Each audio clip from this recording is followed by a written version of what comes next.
Okay, we are live. Hello, everybody out there who may be tuning in the future, because you're not tuning in right now live, because this video is set to private until we can get the second half of this game wrapped up.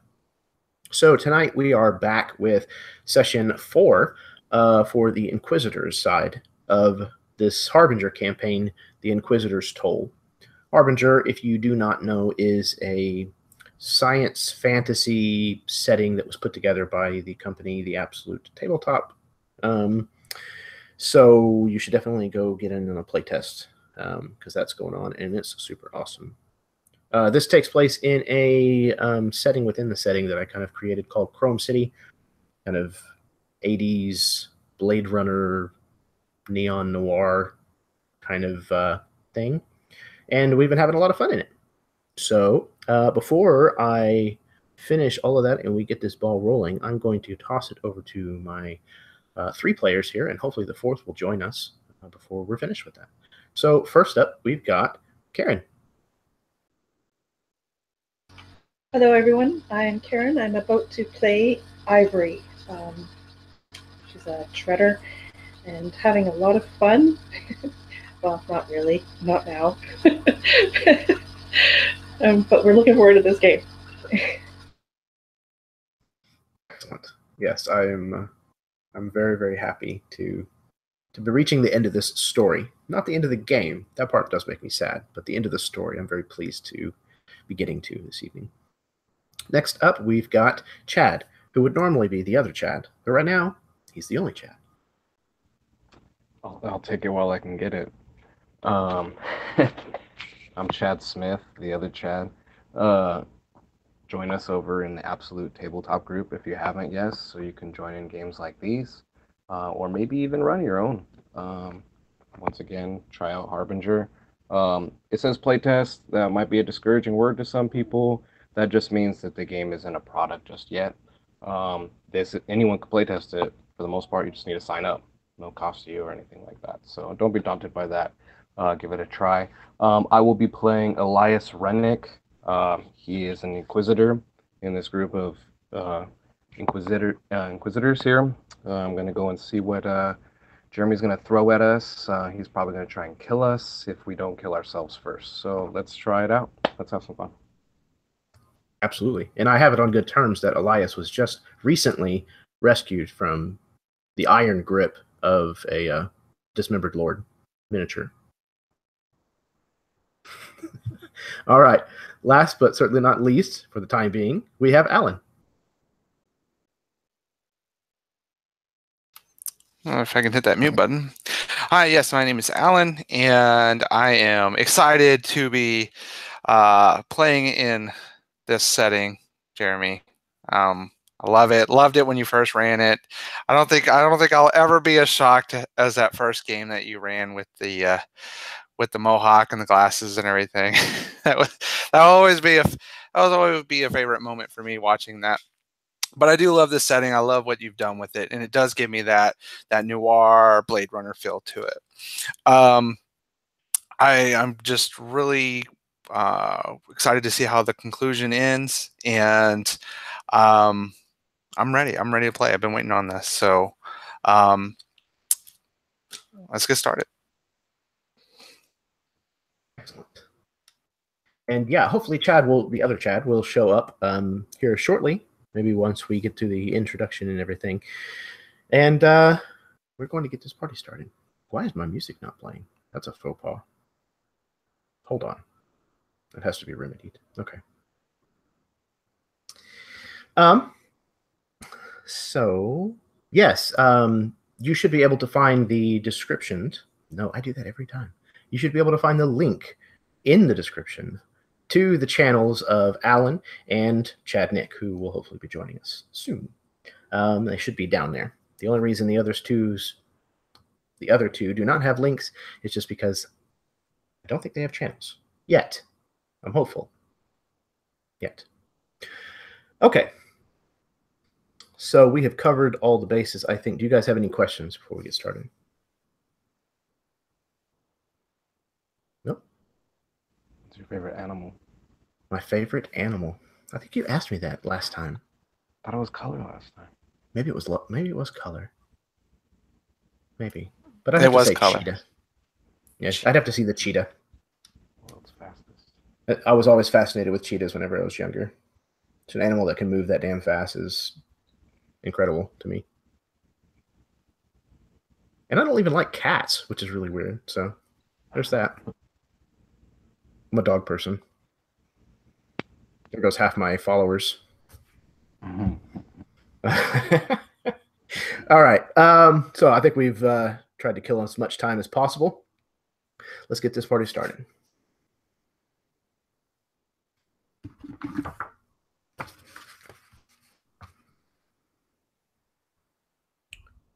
Your racing pulse pounded in your ears, muffling the din of the city even more than the isolation of being in the blackout sector ever could. The smell of the Astra batteries dominated your nostrils, leaking forth from the mechanized suits. You knew that you had pushed the cobbled-together machines beyond their normal limits. And the bright vermilion of the Cabal patrol stood stark against the dull gray that age and disuse had brought to everything here. Even now, with the battle over, your senses stayed alert because you were Inquisitors. You knew you had hunted your prey back to its nest, and now they were likely aware that you had come. And as every hunter knows, an animal with its back against a wall is the most deadly. So, you stand triumphant with these orc suits, battered and damaged. And a small, strange robot is engaging with Hargraves. Not just any robot, but an electronic living facilitator, colloquially known as an elf. Nearby, where Hargraves has been engaging with this bizarre creature, there's somebody who, at least at one time, was not a stranger to Hargraves. This man has been crucified on the side of a bus. And there's a single word that has been scored into his chest by Astra-burn. And it reads simply, Inquisitor. So what are you guys doing?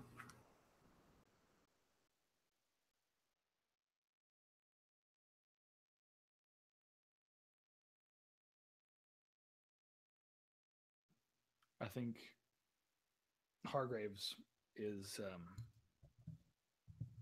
Hold up. Can you guys hear me? Yeah. Okay. Cool. Okay, that's better. All right. I think Hargraves is in the position of looking at this creature, this elf, and then he looks up to his former savior, his former friend.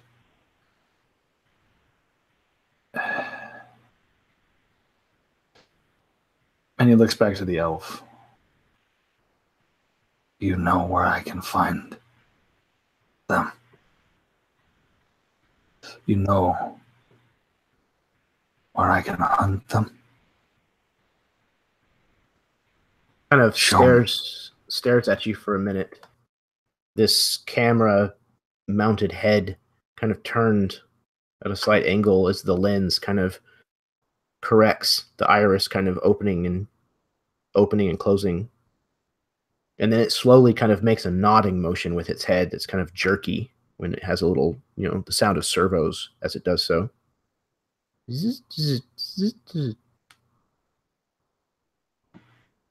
Good. Good. Take me to him. It kind of straightens up to its full height so that it can look over the pile of rocks and rubble that's sitting next to it. And he kind of turns his camera head towards where the other three of your companions are standing.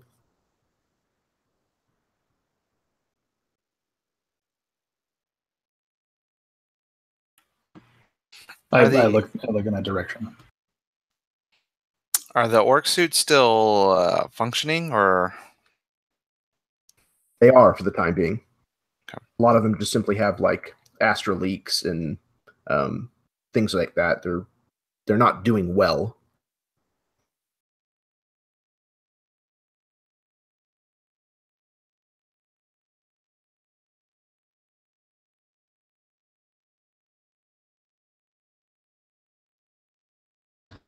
The big mech that we took down, does it have any like external weapons that we could salvage?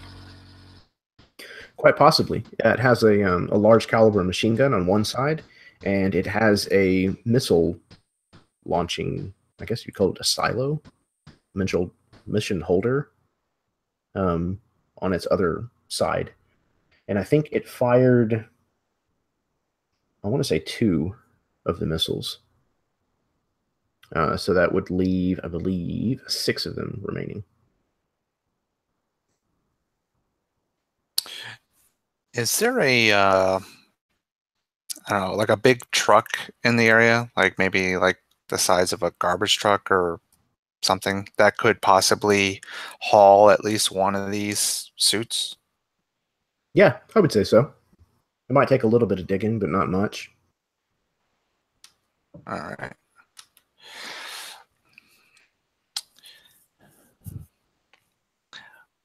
And we're trying to go towards the, if I remember correctly, we're trying to go towards the old factory, wasn't it?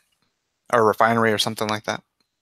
Yeah, there was a logo that was stamped into one of the hand grips of a pistol that you guys had found at a crime scene that belonged to one of the Cabal of the Covenant. I think it was Vangeli's Industries, and Okay. it was essentially the people who had first started making Forgeborn. Got it.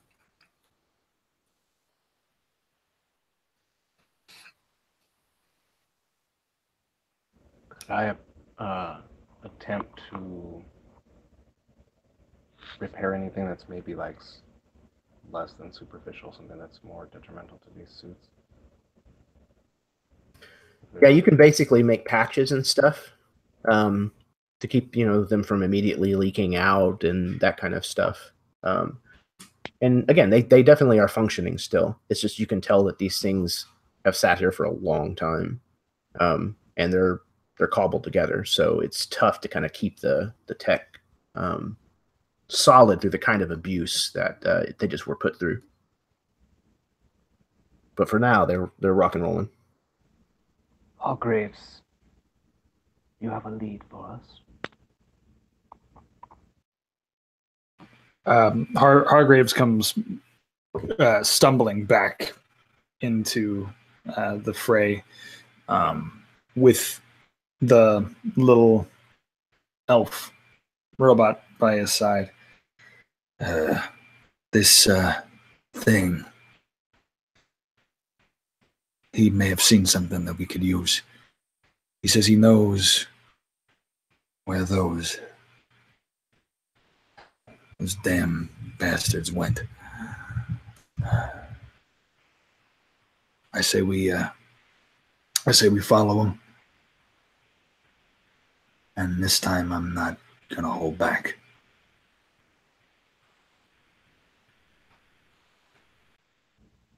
What a fine design. He would be looking up and down and circling this, what he wouldn't know, probably, well, I don't know if he would know what an elf is, but he would definitely be eyeing it up and down. Yeah, as a mechanist, I'm sure you've probably come across them, you know, here or there. You may have even made one at some point. They're essentially almost like a well, it's just an assistant, almost like a homunculus to a wizard would be in like D&D. You know, people craft these things to do all kinds of different stuff. You know, they could be spies, they could be, you know, limited manual labor, all kinds of different things. So not limited to the blackout section. It is definitely odd that there's one running around here.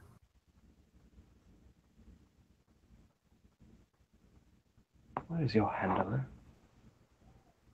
It kind of looks at you again, kind of cocking this camera lens sideways. No handler. Elf handler. And he kind of taps its own chest. Sentience.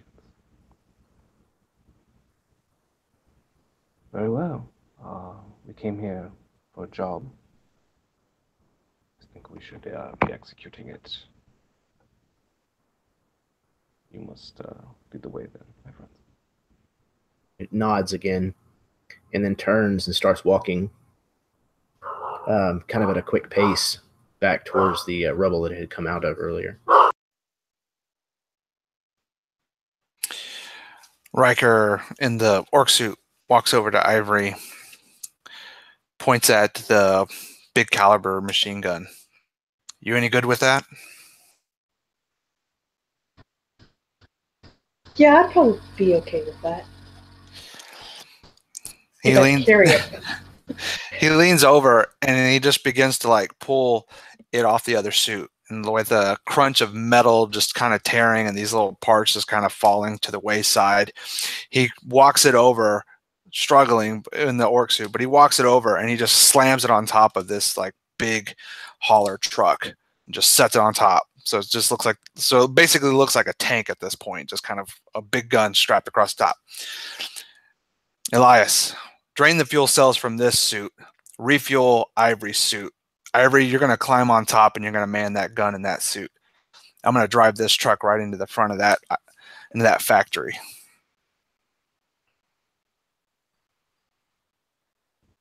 Oh, you're giving the orders now. Very well. I like this plan.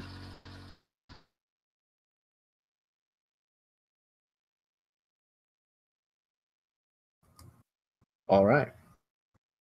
So, yeah, you kind of slam this this machine gun down onto the bed of this truck, almost on the top of it, like you said, and it kind of buckles a little under the weight. But you realize it will probably hold it in place, at least for a little while. And after a little bit, you manage to switch the power cells over, get this truck up and running again. And you're able to climb on in and start it up.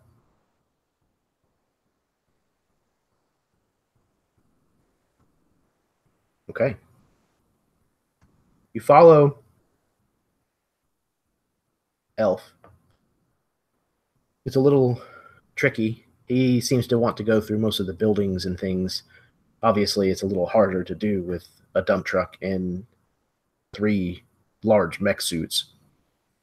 So you have to kind of pick your way down certain streets and alleyways, passing through larger buildings when you can.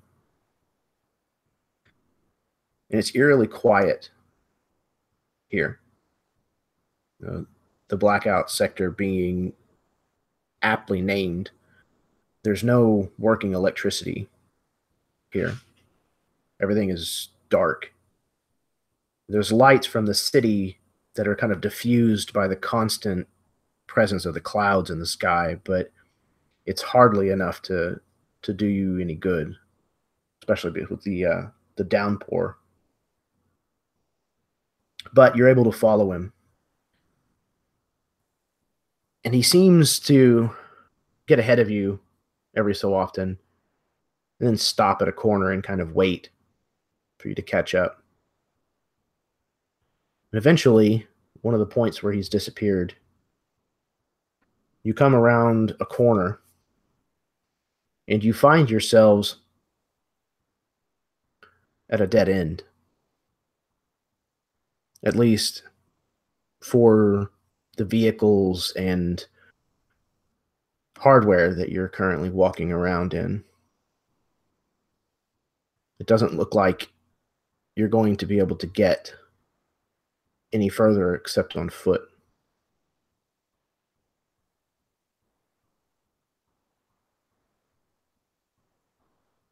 But ahead of you, you see this wall that has barred your path forward. And it's riddled with doors and stairwells. And you can tell that there's no large openings. And it just looms before you, cutting off your forward progression.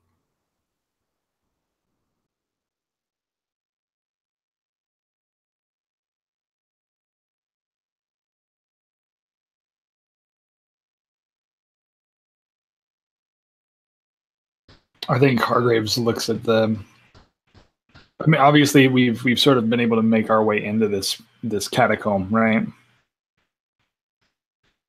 And I think he looks at the just massive amount of like nooks and crannies and alleyways and stuff. And rather than being like overwhelmed by it, he sort of like grins at the challenge. They think they can hide like rats in here. Not today. No. I'm gonna finish this. And then he'll kind of get out of the orc suit and strap up and follow the elf further into the darkness. While Hargraves is getting out of his orc suit, Ivory would actually be using it one last time to look around that area and see if she notices any movements or in the shadows or anything. You can roll me a perception check. That would be a 26. Everything seems really still and quiet. But at the last moment, you see one of these metal doors, almost like the doors on a ship. You know, they're kind of rounded on the corners. It opens just a little bit more than it already is. And you see whatever light happens to be pouring into this place glint off of the scope on a rifle, just as several shots ring out. Hargraves, what is your armor class? Ooh, I do not remember. I think it's 16, but it looks like it may have bumped to 18. I don't remember if that was because of the enhancement of the arm or not. I don't remember if there was an AC bump or not for that. I don't think there was, but What was that for the suit? The orc suit would have probably dropped me up to 18. So yeah, 16. Okay. So yeah, this one rings out and tags you. There were two more shots, but they happened to miss you. This one is going to hit and is going to deal 8 points of piercing damage to you.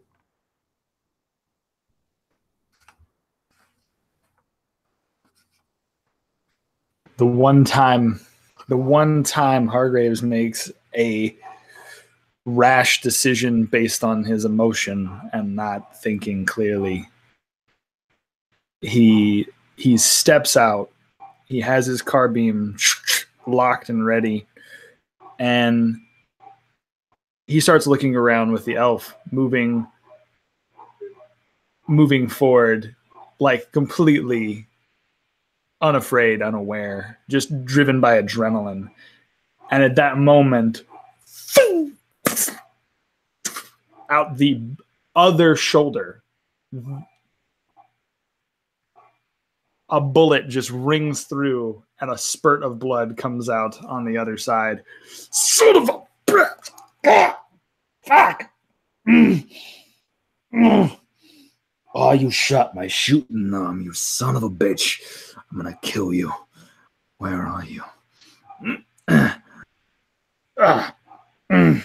No. It's okay. It's okay, Elf. I got this. Don't help me get up. I'm fine. And I think he's going to start looking around, and definitely being more clear. He probably even takes a moment to just get behind whatever cover he can probably see in front of him, whatever it is. Yeah, either probably the the leg of your orc suit, or just a large piece of industrial steel that's kind of bent into a right angle almost. Yeah, I think then he'll tuck and cower back behind the leg of the orc suit, breathing heavily and trying to ignore the pain from the shot. We got eyes. I don't know where they are, but I'm gonna need your help. Ivory, lay down some cover fire.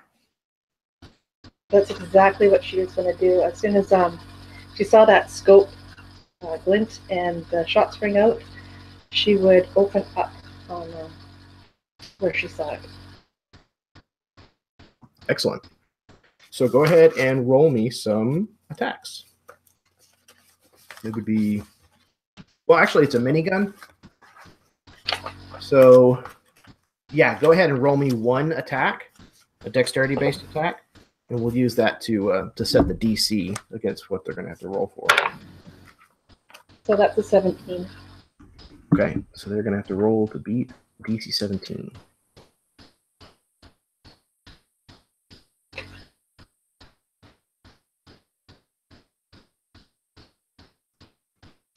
All right, so Ivory spins up this machine gun and starts just spraying fire and lead towards this rusty industrial wall. And the rusted metal is hardly enough of a barrier to really keep these bullets from penetrating. And she's just riddling this place with more and more holes. And at some point, you see that three individuals who had either tried to escape or tried to move, they didn't make it. They were mowed through.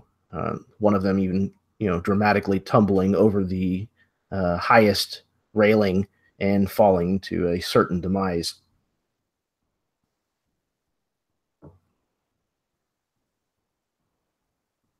Let's go ahead and get initiatives, if you would, please. I can find my sheet. Oh, I didn't do my language warning on the front of this video. You've been warned. Yeah, and I broke that bubble early. I'm sorry. Mm-hmm. I mean, Mm-hmm. It's Hargraves. I can't do that without doing this. It's like Goo Goo and Gaga to a baby.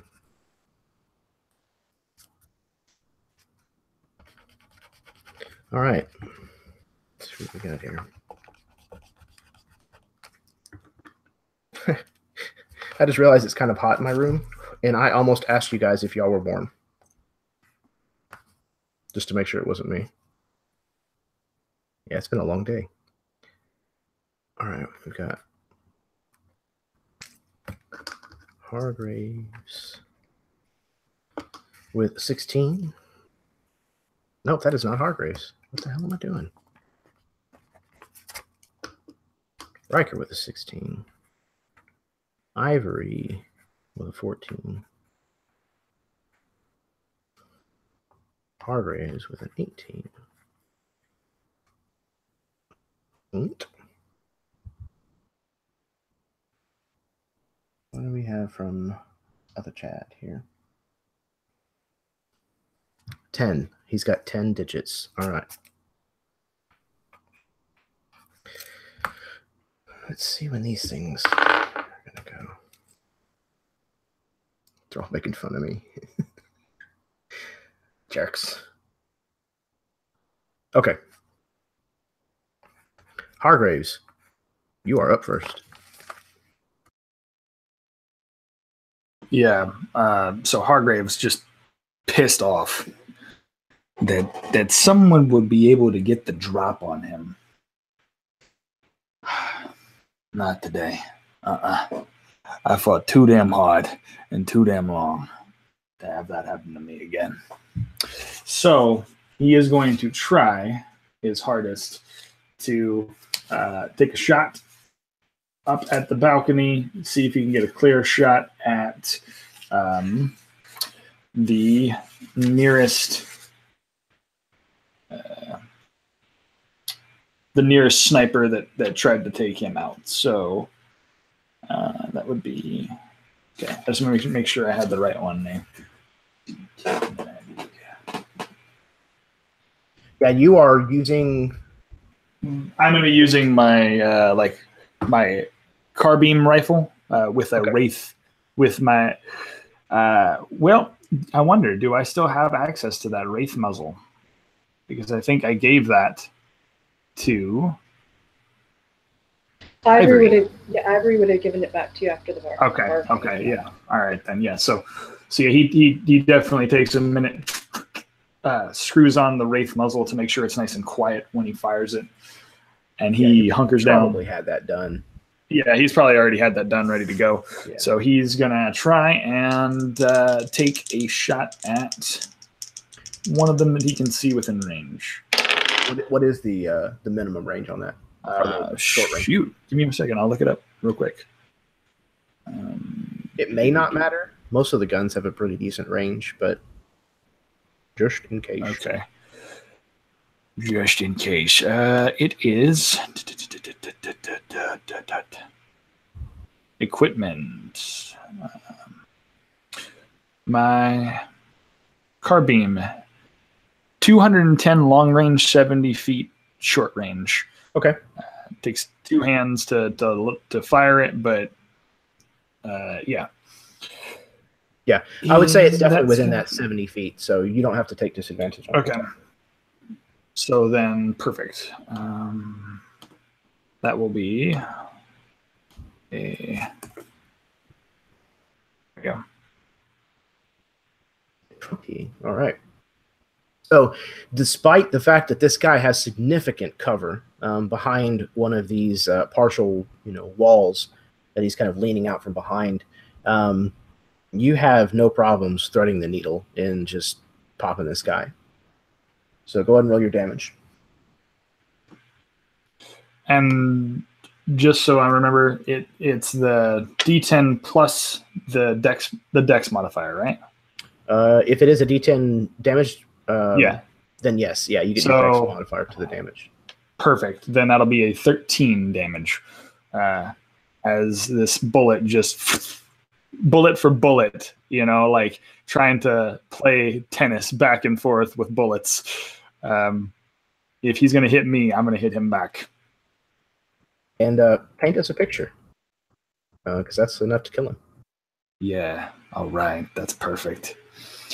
Hargraves hunkers down. Son of a bitch. Shoot me, will ya? This ends now. He gets really, really quiet. Ivory, tell me where they are. Left? Right? No, there you are, you son of a bitch. That's right, keep walking. 1, 2. The bullet sails through the darkness. And I think he's looking. He's looking through the confused gunfire that's being laid down by Ivory and trying to pinpoint where to fire. And as he does so, his head pops out from behind some cover, and the top of his head just goes. and slices off with the top of that bullet and slumps against the blackness of the wall. Bogey down. Moving forward. As Hargraves stalks forward, Riker, it is your turn. All right, so there's this wall. What's at the base? Is there like a way to get up? Yeah, the whole thing is kind of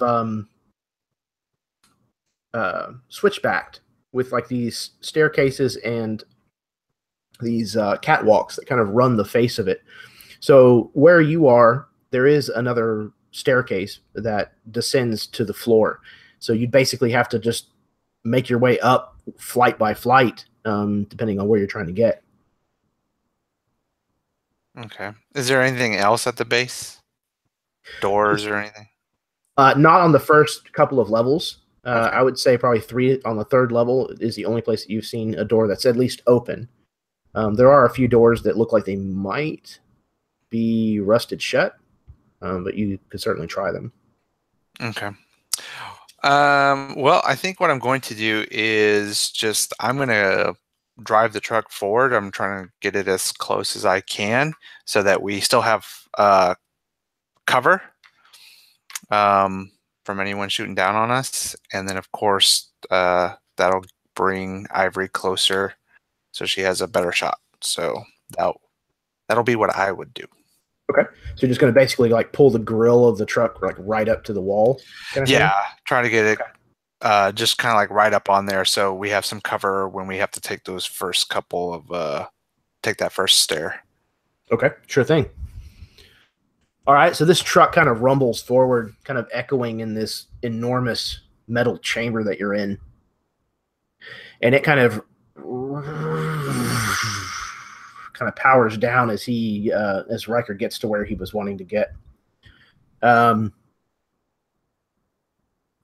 suddenly, all up and down this wall, all over the place, there is activity all of a sudden. Almost like you hit like an ant mound. There's movement of these cabal just going up and down the stairs, in and out of doors. Several of them carrying more than just rifles and pieced together handguns and things. One of them pulls a pin on something and drops it down towards where you are. More specifically, towards where I just lost your name.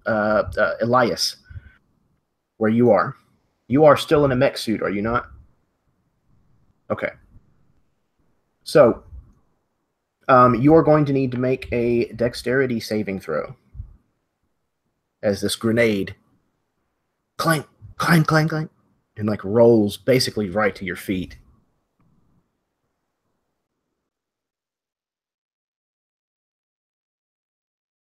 Is the dexterity increased at all from the suit? I don't recall. It might be reduced. Your dexterity in your orc suit is 19. Oh, nice. There you go. So 9. Okay. 9, unfortunately, is not going to be quick enough to dodge out of the way. So this grenade, just a moment after it was dropped, detonates, kind of engulfing Elias's orc suit in a fireball.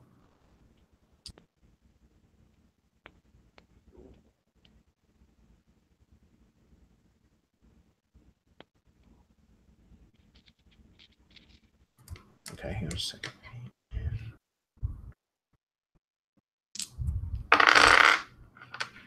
Okay. Your orc suit takes 29 points of fire damage. Well, I guess it would be fire and concussive damage.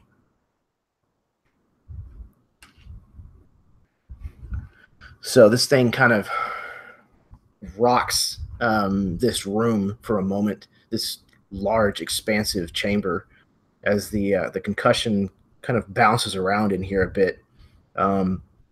Hargraves being out in the open, as well as Riker not being in the protective confines of a suit, your ears kind of ring for a little bit as this horrible noise takes away your ability to hear for a moment. Ew. Wasn't that bad. No. And I think even though your orc suit took a pretty nasty blow, Elias, correct me if I'm wrong, but it's probably still ticking, yeah? I don't recall if we had a document or something that had. Yeah. There was a Google Doc. Let me see if I can't get that open back up here. Yeah, your HP for your orc suit is 100. Oh, so yeah, should be good to go. Thank you. Yep, I've got it up just in case. Yep. Actually, take a point of inspiration for that, Chad. Thank you.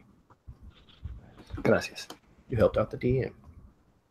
Just a fine young man. All right. I do what I can, man. Okay. There is a burst of small arms fire that, for the most part, the suits really don't have to worry about all that much because they're pretty well armored against it. However, there are several that are trying to fire at you, Riker, in the truck. Oh, he's not here. He's left again. They are shooting at him, and because he's just sitting there drooling on himself, they're probably going to hit him. But they're also shooting at you, Hargraves. Hargraves, you are still behind the leg of your mech. Is that correct? Yeah. Okay. So your armor class, you said, was a 16? That is correct. Yeah, so it is 16. I'm just doing the math here, though. So my constitution, because I'm using my dex and then my constitution modifier, right? That should all add to my no. bulk or well, just the maybe. dex, right? It might be. I don't know if the. I think it's just the suit plus the dex. So if it is, then yeah, it's only 16 because I've got currently my dex is 18, so that'd be a +4 modifier, and I have the EO scan, which is a 12 plus my dex modifier on there. Okay, cool. The 16. Yep. Okay, so but also for the protection of the orc suit that you're behind, that'll give you a +4 cover bonus. So you're sitting at 20. Yeah, buddy. So most of the rounds that come your direction completely miss you. They're either tinging off of the armor of the thigh that's kind of protecting the bulk of your body, or they're just kind of slamming into the rusted bottom of this the floor of this chamber, kind of all around you. But one of them does manage to get through. Perhaps it goes through a hydraulic cable on the suit, or you happen to just stick your calf out too far or something, and it's going to tag you. And you're going to take 3 points of piercing. Which is probably a graze. And last but not least, one of these individuals comes out with a long tube on the top of his shoulder. Walks over to the railing, pretty much right at the top, and kind of looks down, leans out, and fires this rocket straight down. And it's not close enough. He doesn't have an angle to actually shoot directly at Ivory. However, it's going to land probably mere feet behind you in the bed of this dump truck. So it will get you in its blast radius, Ivory. Although I think Riker's probably safe inside the bed of the truck. Or the cab, rather. So if you could go ahead and roll a dexterity saving throw for me, Karen. That would be a 19.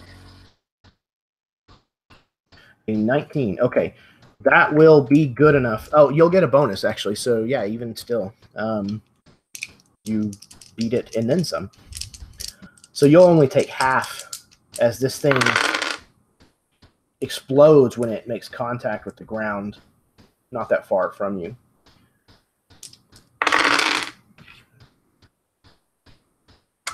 And, okay, full damage is 25, so you'll take 12. Fire and force, if it matters.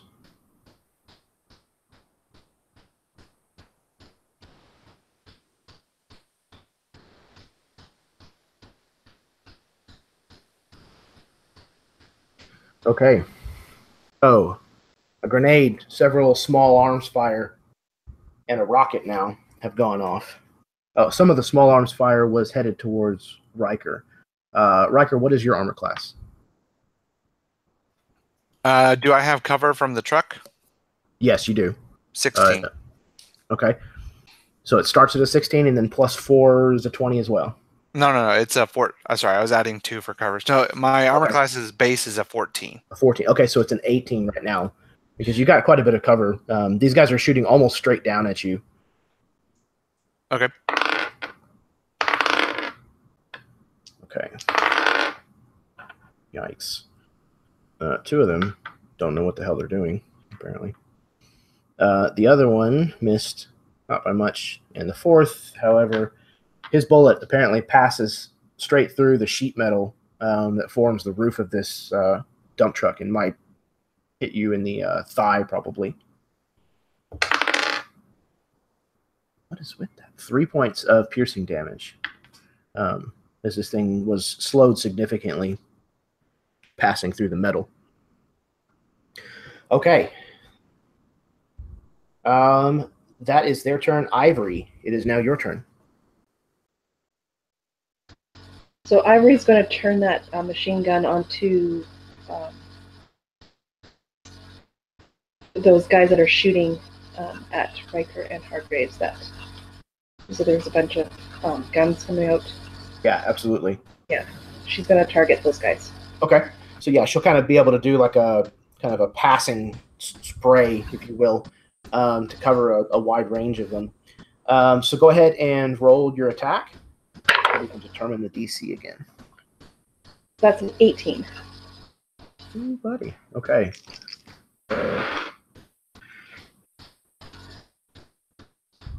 All right. So there are 3 more of them that collapse. And again, one of them falls to the catwalk and has a half roll before he then pitches over the side and falls down, probably landing on the side of the dump truck with a loud snap right next to where Ivory is. Okay. Elias, your turn. I would try to aim the suit's weapon. Does it have a ranged weapon on it? Orc suits do not. There were some. You guys were using things like beams and pieces of rubble, light posts, things like that, because these were definitely equipped with weapons whenever they were in use. But it looks like most of that stuff had been taken. I'd like to try to see if there's something that I could throw. Absolutely. There's lots of pieces of like broken steel and all kinds of stuff around here you could pick up. I'd like to get one, hopefully big enough to try to throw it at the guy with the tube on his back. Okay. So let's treat this kind of like a javelin. So you can use your strength, even though it's a ranged attack, because it's a throw weapon.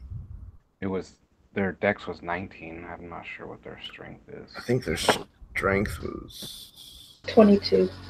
Bingo. Wow. So modified 20 then. Okay. All right, let's see. Yes, that is absolutely enough to hit him. Okay. Javelin normally was D8? No, D6. So this is made of steel, and it's also quite big. So let's call this 3d6 plus your strength modifier. All right. 16. 16. Okay. Go ahead and describe how that looks whenever you take another one out. The beam slams into the guy and keeps going into the wall, and it hits, and then it like falls, and then the tube comes clanking down over the side of it, and there's just splatter. Miss. Yeah, he's an ungodly mess. And there's this loud "kong" as it kind of drops in place onto the steel grating of that catwalk. Hargraves, you're up. Awesome. Okay. So all of this chaos is going on like second to second in between all this. Hargraves is the guy with the heavy rocket. Is he still standing? Is he still up and moving? No. No. That is who Elias just skewered. Just skewered through. Okay, awesome. So at that point, I think, now that we're close up, I think Hargraves is going to be the first. He's going to look to the elf to see if the elf like wants to move, right? Like, All right. Look, you told me you were going to get me here. Yeah, Show me where to go. you look around for him and you find him, but he is like way off to the side. Apparently, whenever everything started, he definitely made himself scarce. He's kind of hiding behind something, and whenever you start talking to him, he reaches up with a shaking arm and points towards the wall where all of this is going on, adamantly, just pointing over and over again. Shit, you little scatterbug, come here. It shakes his head from side to side. I'm gonna protect you, you piece of garbage. Come on. It points to the wound on your calf. Yeah, I know. Have you seen like half of me is made of fucking metal? All right? I'm basically half of you. Now, would you get your tiny little robot ass over here?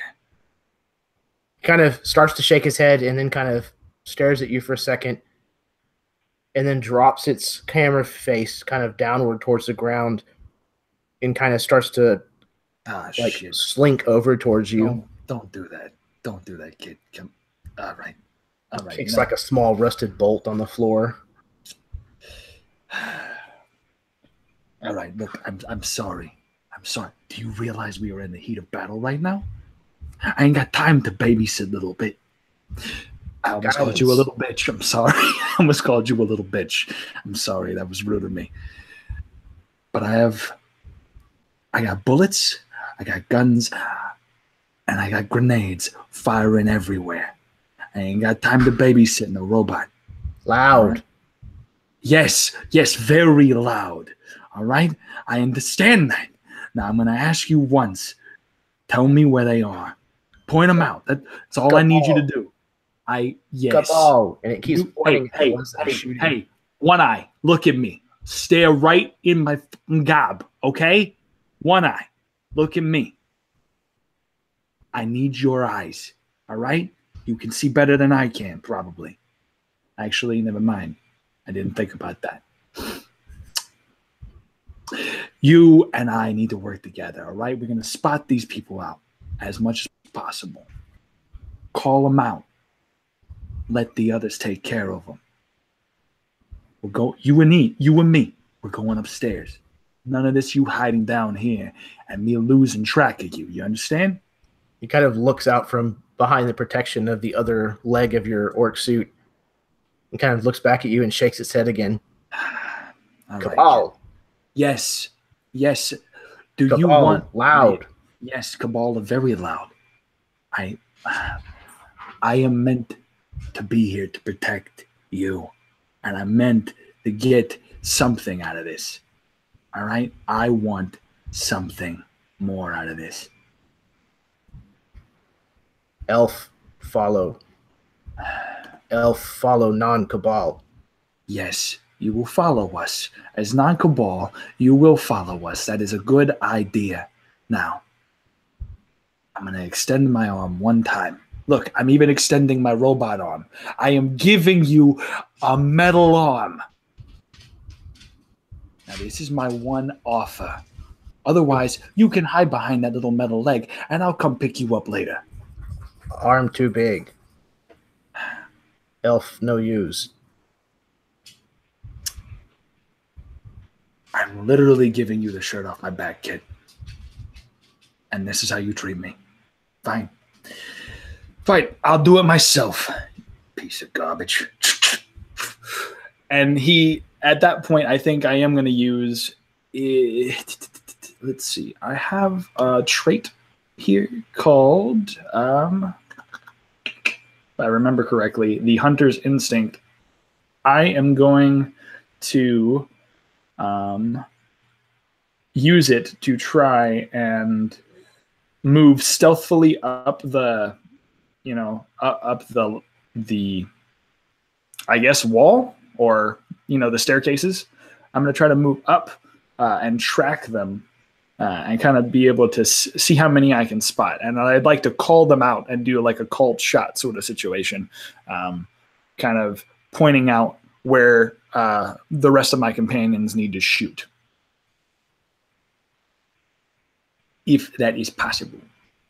So yeah, you can absolutely cover the ground between the mech and the first staircase, which is near the dump truck. And then, are you going to dash? Yeah, I'm going to try to dash, actually. Okay. I'll take care of that. And I think the ability that you were talking about, the feature, lets you, because we were just talking about it before the game, I think it lets you move at your normal pace, even. It lets you move. It says it lets you move. On your first turn during combat, you gain 10 feet of movement speed, and if you use an attack action, you can make more than one additional attack during that turn. It says you can move more stealthily at normal pace. Yes. Okay, sweet. Okay, so yeah, you can definitely take a dash and still be as stealthy as whatever your D20 is going to be. Okay, sweet.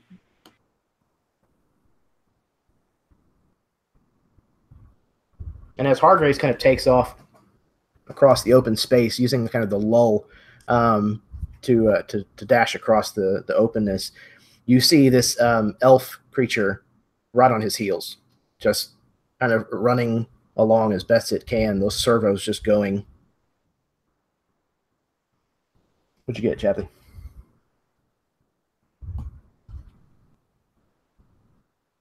So I rolled a 19. Trying to remember. I don't have the skills written down here, like the skill add-ins written down here. I should have it somewhere. Well, if you had a 19 on the die. Yeah. Okay. So, silent as the grave, you slink forward and start making your way up these stairs, instinctively knowing kind of where to step to avoid the aged metal from giving your position away as it creaks. So you very carefully start making your way up this first level of stairs. Awesome. Like I said, with the elf right behind you. Yeah. So we're making our way up. Would I be able to see any enemies and maybe possibly attack, or no? Not with the dash. Not with the dash. Okay. So yeah, I'm just gonna move up, get ready to, and get ready to pounce on anything coming up. Mm-hmm. Yeah, so there's some enemies, but most of them are probably at least 2 to 3 walkways above you, so getting a shot through that would be really difficult. So you kind of take your time just to move up for right now. And Riker, in the cab of the dump truck.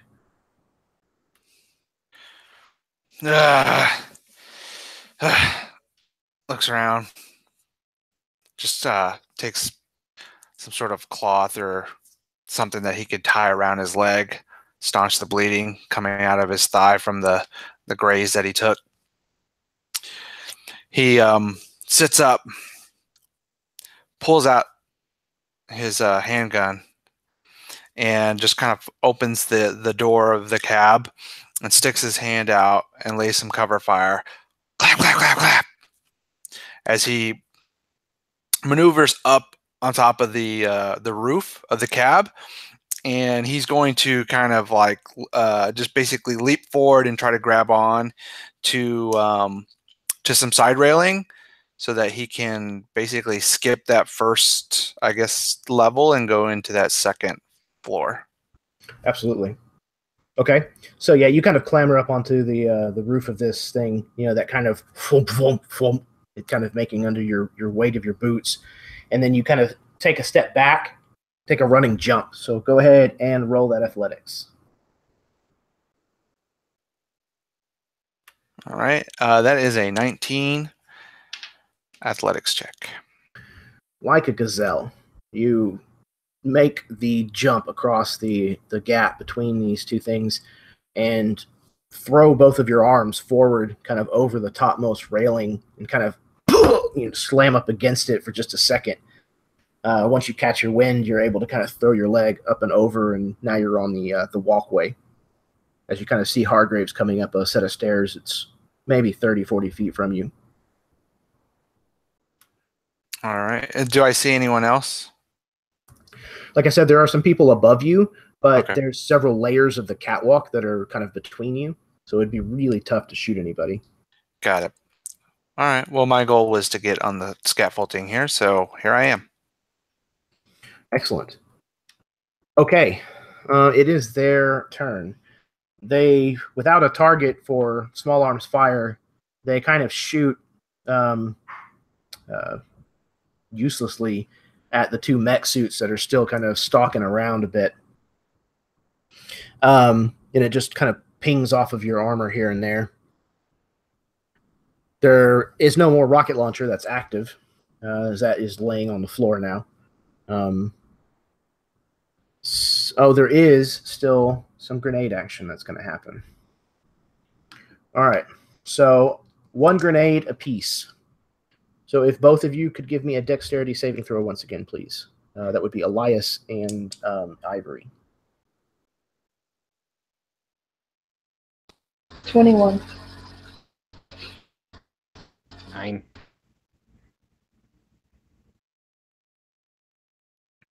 9? 9 is not going to pass. The answer to 9 is 9. So total is 23 points of fire and force. Ivory would take half of that for 11. 2 more grenades kind of drop from up above somewhere, tink down onto the ground. One into the back of the dump truck, and the other kind of almost in the same exact little crater where Elias was standing in his mech suit before. Okay, that brings us to Ivory. So with our 2 non-armored fellows on the catwalk, on the stairs there, Ivory's going to turn her attention to those nasties that are throwing the grenades and pepper them with the fire. Okay, go ahead and roll up that attack again. That would be a 19. 19. Okay.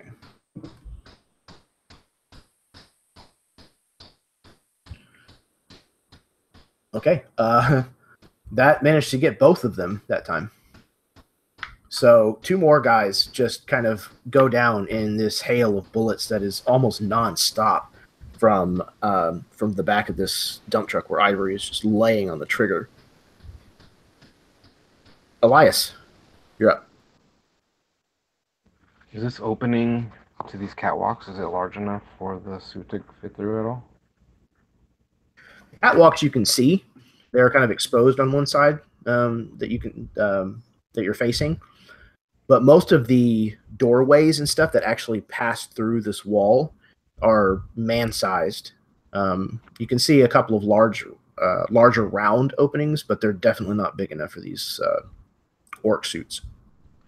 And there's still some of these cultists or of the Yeah. cabal. They're still on the catwalks and stuff? Most of them have taken cover behind the door frames and pieces of sheet metal that have been bolted in place and things like that. But again, it doesn't do a lot to prevent these bullets from getting to them, and they are still definitely a lot of them moving about. Is there any that if I moved into range with the suit that I could like punch or kick? As of right now, they're pretty high up. Like you can see in the picture here, the nearest one to the ground is probably on like that middle level that you can see here. So, I mean, they're probably 70, 80 feet off the ground. I'm gonna run the suit up as close as I can and then open the hatch and try to shoot with my collapse framed scatter gun that's built into his forearm. I'm gonna try to do that. Okay. What range do they have? The short scatter gun. Mm-hmm. 30-90. Okay. So they're your mech suit's probably close to 10, and then maybe 40 feet. So yeah, you're still probably going to be beyond your short range. So you can definitely still shoot at them. It would just be at disadvantage. You know what? So they're how far up? They're about 60 or 70 feet off the ground. Okay, I'll go with that. I don't want to delay anymore. So disadvantage.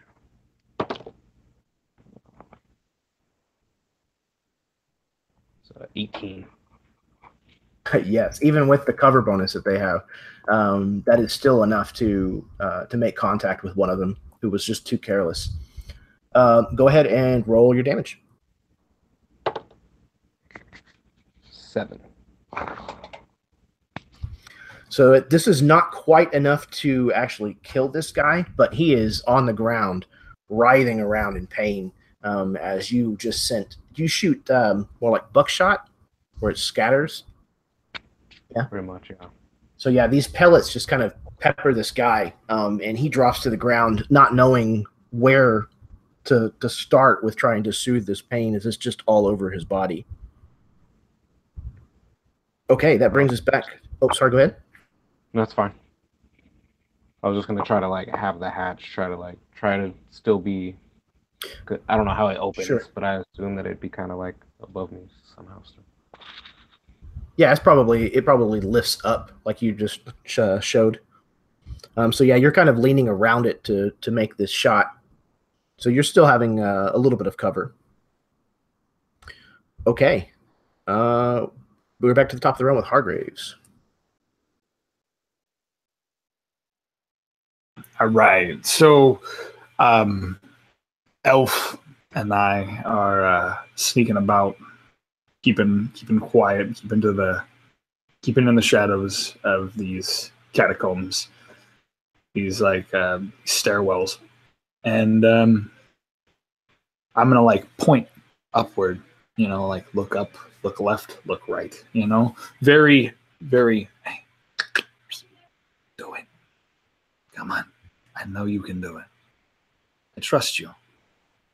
Ivory's in a damn mech suit. I don't got time to have her be my deputy. I need you to be my deputy now. Understand? What, do I have to hand you a gun? Look for me. Kind of shakes its head, shaking its whole body, and then kind of looks down at the ground again, and then nods its head. You want a gun? Shakes its head adamantly from side to side. Okay, look. Okay. I'm not going to give you a gun. You don't want it. I get it. But you just tell me where to shoot. Okay? Look up.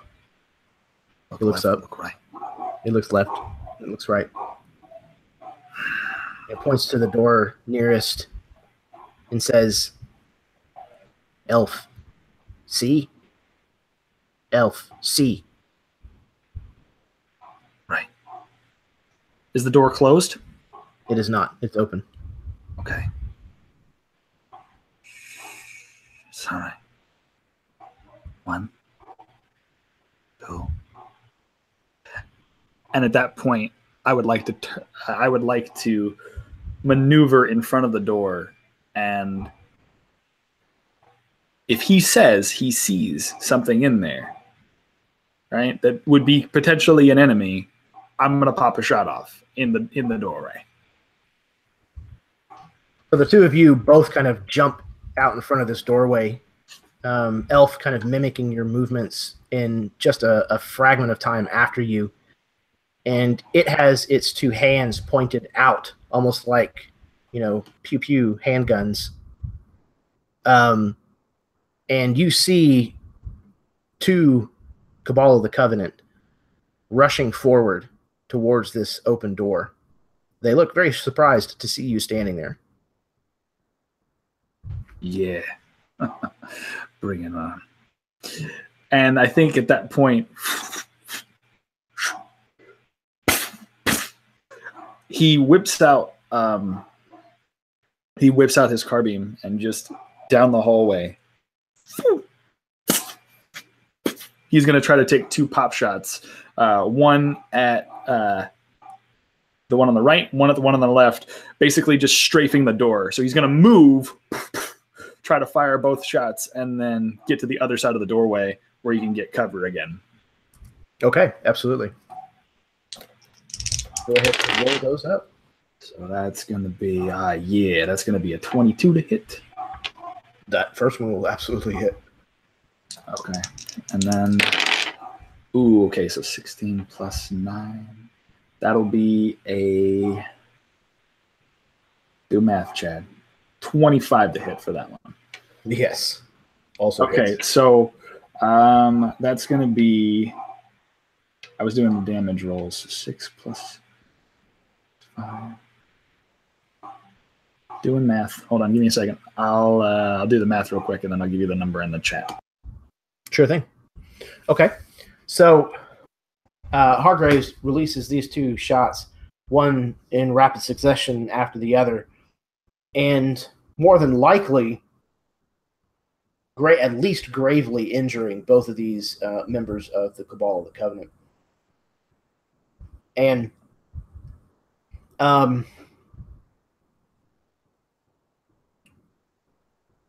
one of them goes down, probably from the damage. And the second is definitely wounded, but is not killed. Not perfect.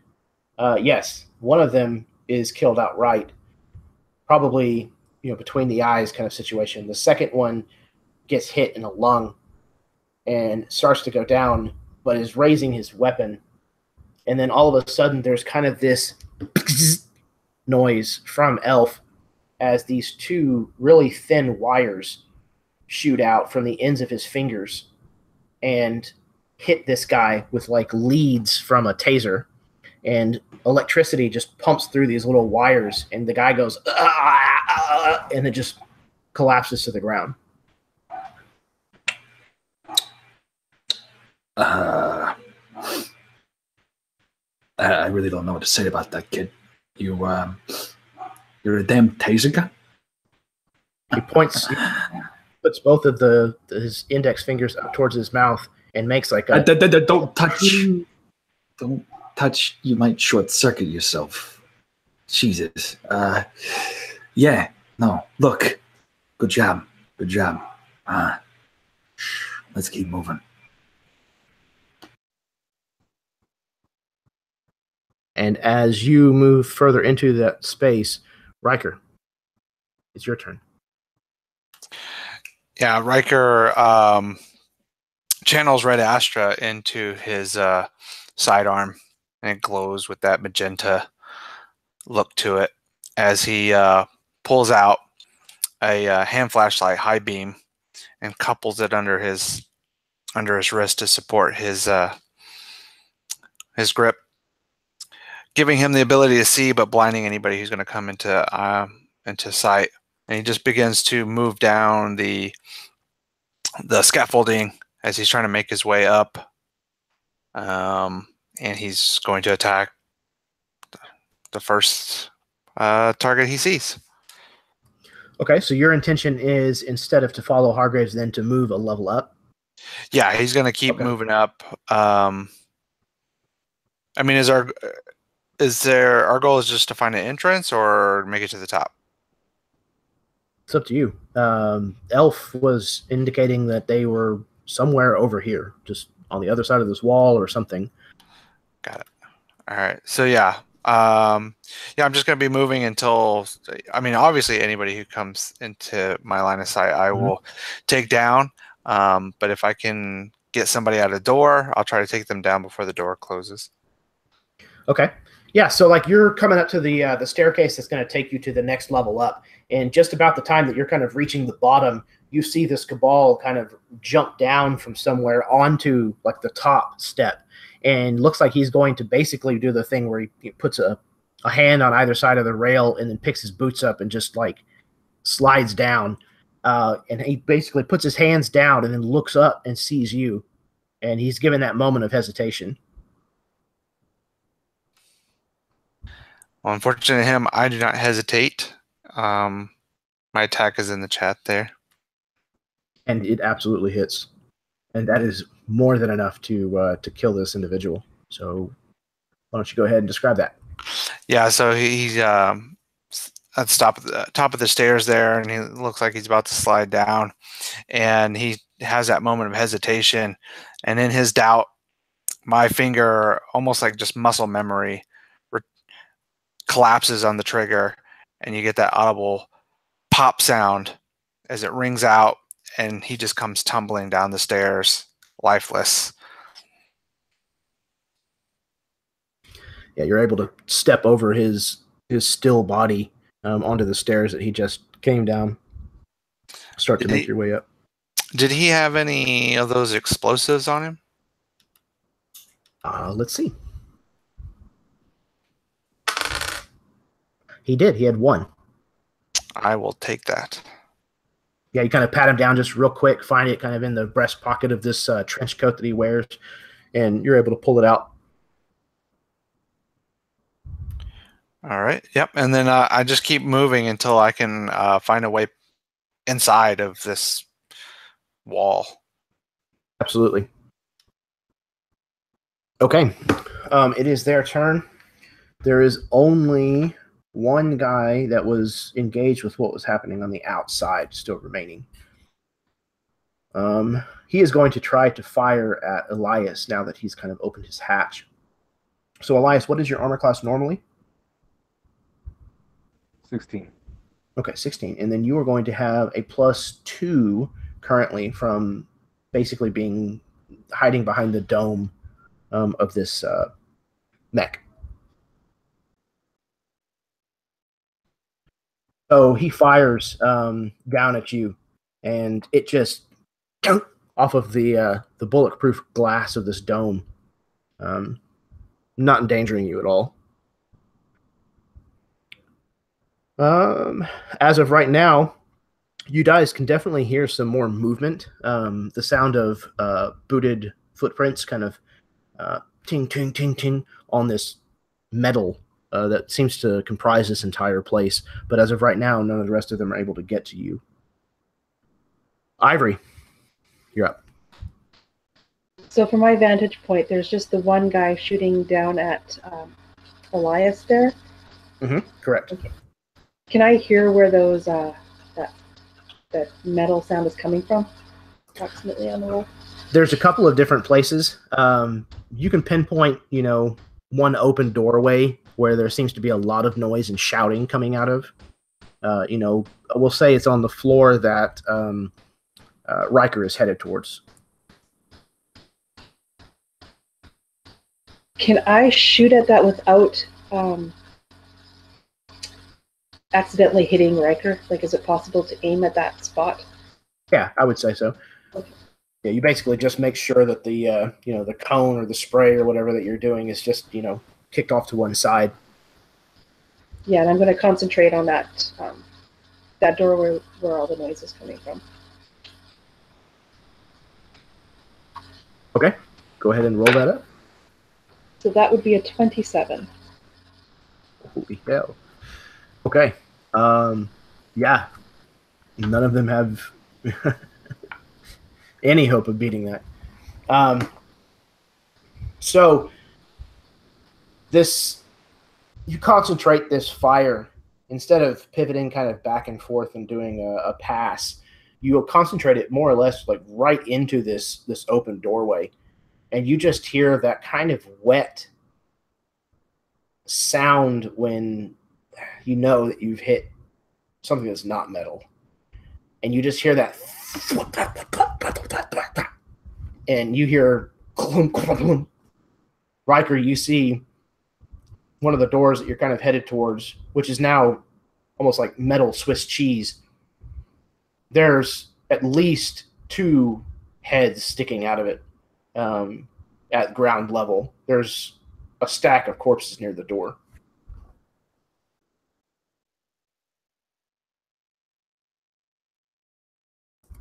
Elias.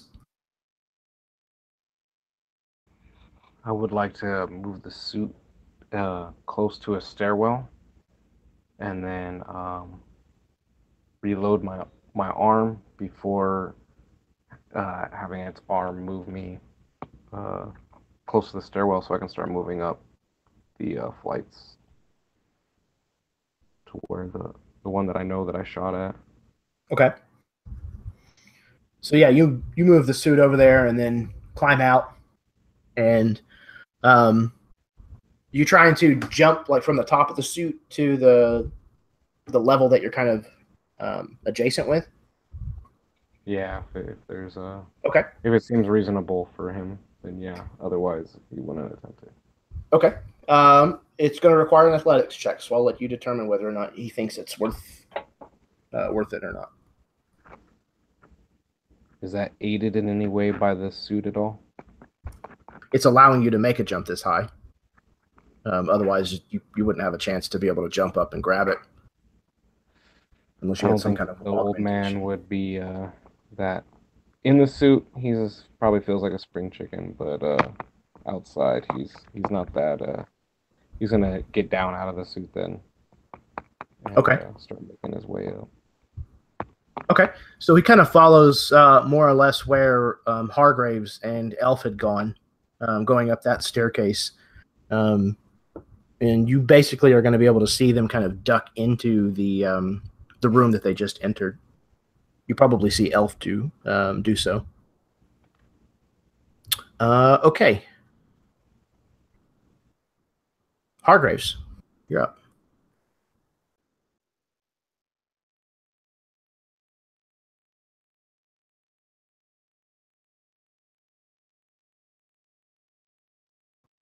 Chadley? I heard you and then it cut out. What did I miss? Yeah, it's your turn. Okay. So I'm gonna look in the room. I'm gonna start moving into the room rather than trying to keep going up the. Obviously, I look to Elf for advice. All right, little buddy. Listen, I need you to guide me. Are we going up? Are we going up further? They get the Cabal? Or do we go in there? He kind of points towards the back side of the room that you're kind of in right now. Cabal. More Cabal in here, huh? All right. Keep quiet. Keep low. And use those little shocky fingers when you can. All right? Now, shh. You go left, I'll go right. We'll flank them around the outside. Got it? And it shakes his head up and down. All right, good. I'll meet you there. So I'm going to go left. He's going to go right. We're going to try to flank whoever is left in this room. Okay. Yeah, you kind of make your way around this room towards the door that's at the back. This room looks like people have been probably squatting here. There's some dirty bedrolls kind of situation, some broken furniture, things kind of scattered about. but it definitely does not look like there's anybody currently here other than the bodies that are laying on the floor. Okay. However, I do need for you to make me a Constitution save. Oh, okay then. Ooh.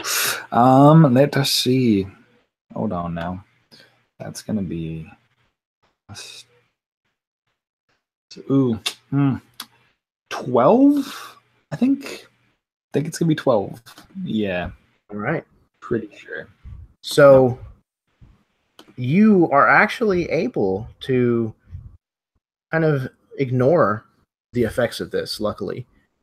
However, you can feel, basically, once you pass the threshold of that door, you feel kind of a familiar feeling, kind of that tingly heat on the places of exposed skin that you have. You know there's some astral radiation nearby, that this place is irradiated. Yeah, and I think at that point, I even call up on the Whisperlinks, right? Hey, I don't know if you guys want to go in here. This place is hot, and I mean, I'm already sweating in here, and it ain't just a furnace.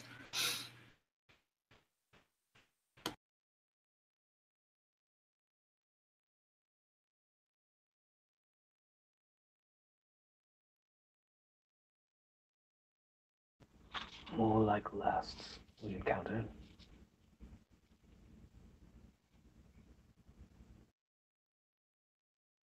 Yeah, feels a lot like that.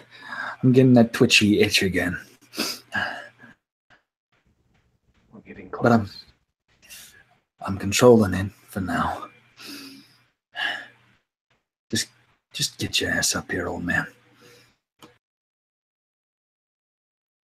You're not here to help me. I can't hold your hand all day. I got a little bit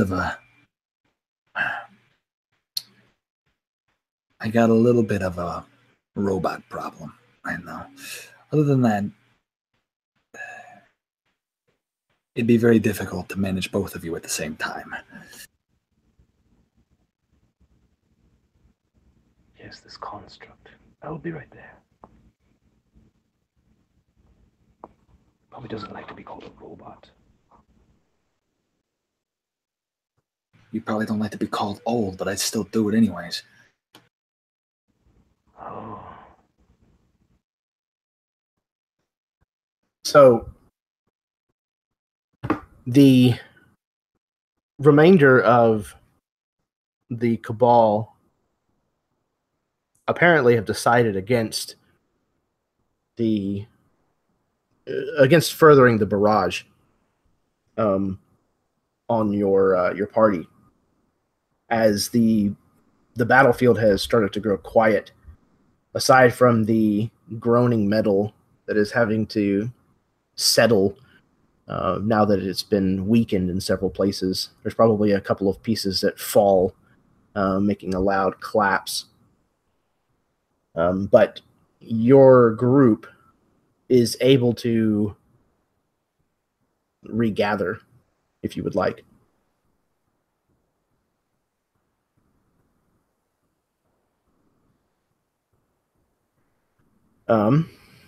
If you are in fact regathering, where are you doing this? Are you doing this inside, just past these doorways, or are you doing so on one of the balconies?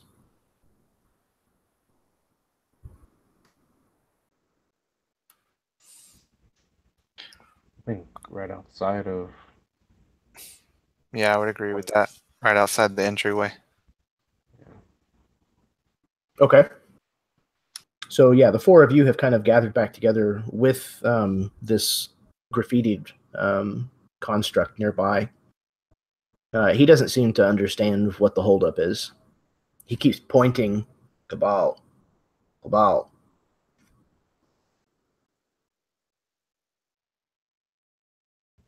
It's a little tense in there for us fleshy kind.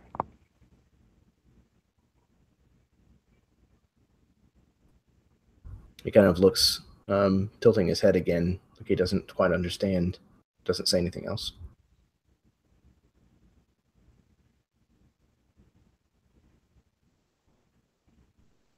Is there... There's all these different rooms, right? Different levels and everything? Correct. Yeah, but I think the whole thing was that the Astra level is really high behind the wall, period. So it doesn't matter where we go in. It's just oversaturated over there. Are they wearing something that we're not? One or two of you may have gas masks on, but they are certainly all wearing gas masks.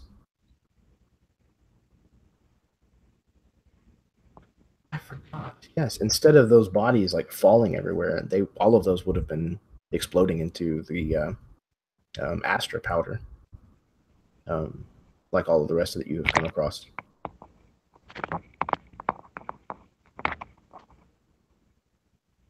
Is there one relatively nearby? I'd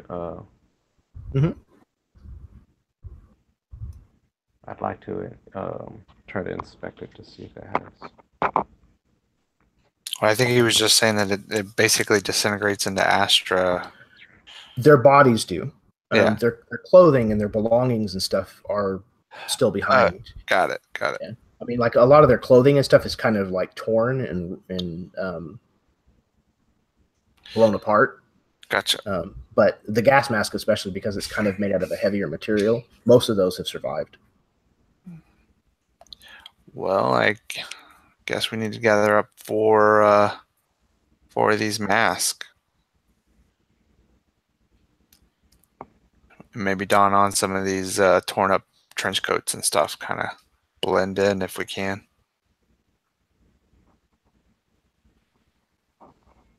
That'd be my plan, anyway. Oh, yes. Getting dirty again. I could use I hate to do it, but I could use a mask right now. All this Astra in the air is kind of killing me. And I think at that point, he would reach down into this powder, Pile? pixie dust. I don't know what the hell you want to call it. And grab up one of the breathers from one of the bodies.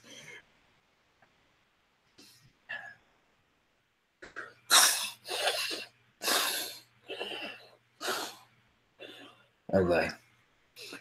We're gonna go in.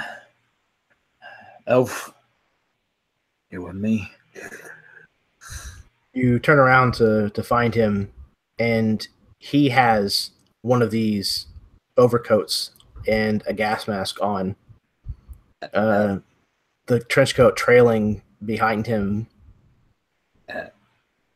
Elf, buddy, get over here, and then. And he kind of ching walks over to you, dragging this trench coat behind him. That's very cute. But you know what? Let the grown-ups do this. All right.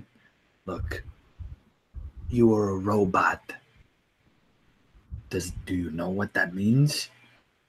That means you do not. Oh, okay. You are an elf. Do you know what that means? It means you don't have to breathe. Smartass. You don't have to breathe. Do you breathe? Is there lungs there? No. Pods there, right? Elf, non-cabal. Elf is non-cabal. Non-cabal. Right. So mask. tell you what. Oh, very smart. You're so smart. You were a smart goddamn elf. I knew I liked you. But I tell you what, how about I take that mask from you, right? I take that mask and I give it to one of my friends. He kind of steps back out of reach. That ones who need to breathe. Ones who need to breathe. He kind of hangs his head again. I tell you, hey, you know what? As soon as I get masks on all of my friends, then I worry about you and we get you a mask. All right? I get you a mask. One just like the Cabal. All right? But let me worry about my friends first. He kind of takes the mask off of his head and, like, looks down at the ground and just extends it towards you. Ah, shit.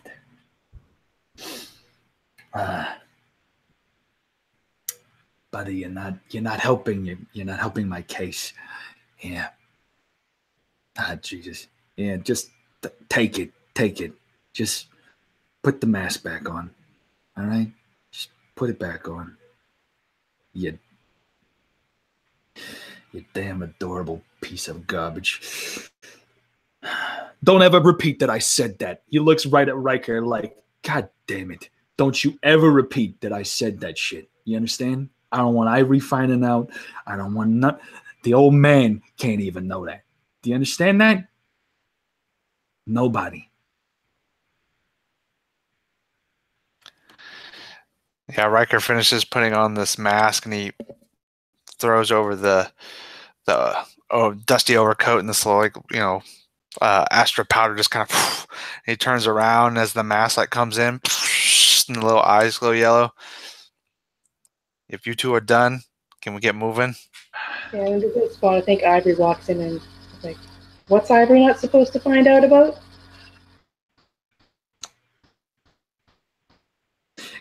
God damn it. My whisper link was on, wasn't it? Yeah. You heard everything. Heard everything. This is bullshit. Fine. Elf. Look, Elf is your product name. What should I call you? Elf. I don't know. I'll figure it out later. You're with me, all right? Look, tuck the trench coat like this, you son of a bitch. You can't have any of your robot parts showing. Jesus. All right. I'll take Elf. Ivory, Riker, you cover the old man. We'll go in together. Pretend to be Cabal. I don't know what they do. I don't know how they act. But just pretend like you're some drugged up piece of bullshit. And I think we'll get through this. I heard that wouldn't be too hard for you. Oh, yeah, you heard that. Yeah. I might just take this mask off and just huff for about an hour. Okay? Is that what you want me to do? Just sit there and huff for about an hour? Because I'll do it. You won't like it, but I'll do it. And I'm not going to be useful then. So, enough of me. Do on your time. You're being paid now. I know. All right, fine. Let's do this before I decide to do something stupid. So you all press forward, following this elf through several of these rusted rooms and passageways until finally you come to a place. It looks like it's probably a storage room of some kind.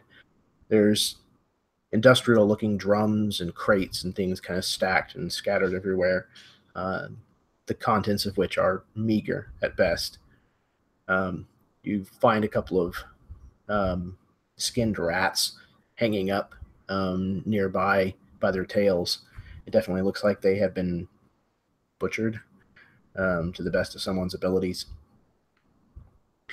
And he leads you through this area towards the back, where he kind of points to a collection of these drums and says, "Sanctum."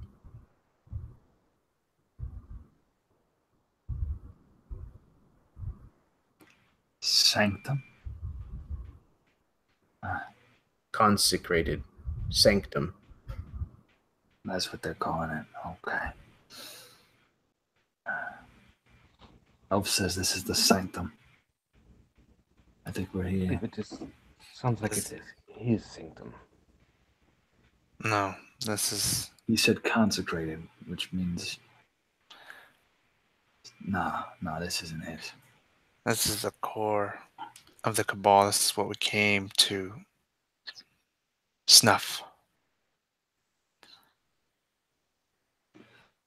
At that point, as you say snuff, I think he lifts his mask up, and for one last time before we get going, you hear the flick of a...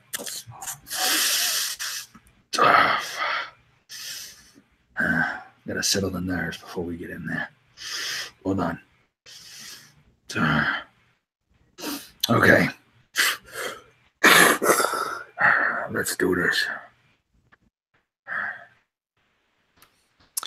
Yeah, Riker would pop the clip out, check the rounds. As he pops the clip back in, he looks down at his gloved hand, and he looks just where the glove meets the wrist and his sleeve would be. There he's wrapped his pendant, his locket of his lost wife and child. Takes notice of it for a moment, pulls the sleeve back down, slides the gun back into place.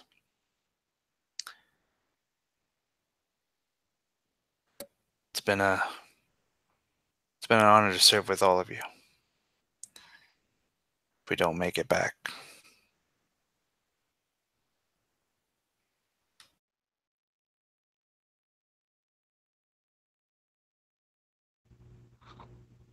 Oh, I'm not paying you to die here today. You going soft on me too, Riker? Yeah. Let's not get sappy yet. Hey, You got a little bit more time to go. I'm just going in prepared. I haven't necessarily had all of my parts replaced yet, so I'm thinking we're good. All right. Soon as my legs and my abdomen are steel, then you can talk. For right now, you ain't dying on me, you son of a bitch.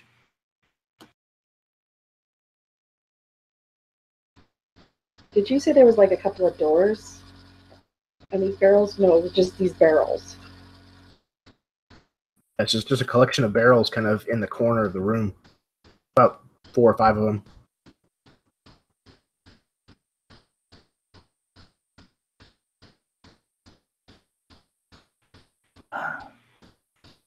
Riker, you thinking what I'm thinking? I mean, it's not a smart thing that I'm thinking, but I'm thinking. Doesn't happen often for you, I know. But They didn't give me a brain implant at the shop, so sorry about that. But look, do we want to go in unnoticed? Or do we want to start this thing off with a bang?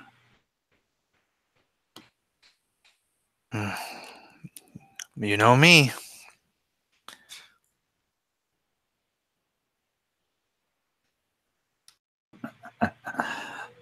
All right, then. Here's what I'm going to say. Let's do it. On the count of 3. I don't even know what those barrels have. But all I know about barrels is, most times, they got flammable things in them. So let's light this place up. Riker takes one look at Hargraves and just points his gun at the barrel's right in the front there, and just says 3 and pulls the trigger. And in sequence, 2 bullets go sailing toward the barrels, lighting the place up. If you so choose. You guys lay down a little bit of bullets, and these barrels, they punch right through them. something comes flying up out of one of the barrels, and you realize it's a rat who's probably the largest rat you've ever seen in your life. And that's it. The barrels kind of come to a rest. But as they were kind of jarring around, you saw that there was a broken spot behind them, an opening in the wall that was mostly hidden by where these barrels had been stacked up.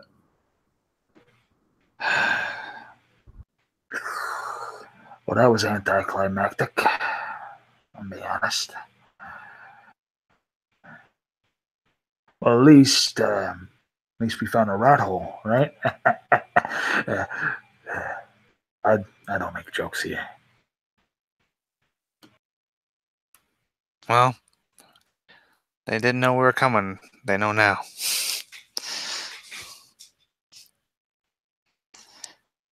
Anyway, let's get going. And yeah, so I guess you just like move past those barrels and go into that. You guys can easily shift the barrels kind of out of the way enough to expose this hole, and you basically have to kind of get down on your hands and knees and crawl through. And as you do so, you find yourself in a very different looking place. The air here is thick with Astra. And you can tell that this was once a beautiful building with nearly every surface holding some kind of decoration. It must have been a very important place at some point. And you hear water freely dripping from somewhere, and you can see that it's gathered in puddles on the floor here and there. Floors that used to be ornately carpeted are now buckled into these puddles that almost look as bad as the pockmarked city streets outside. This large banister kind of runs along your left, disappearing out of sight into this kind of Astra haze that's in the air. And you can tell that there's a large open space down beneath the banister on the other side.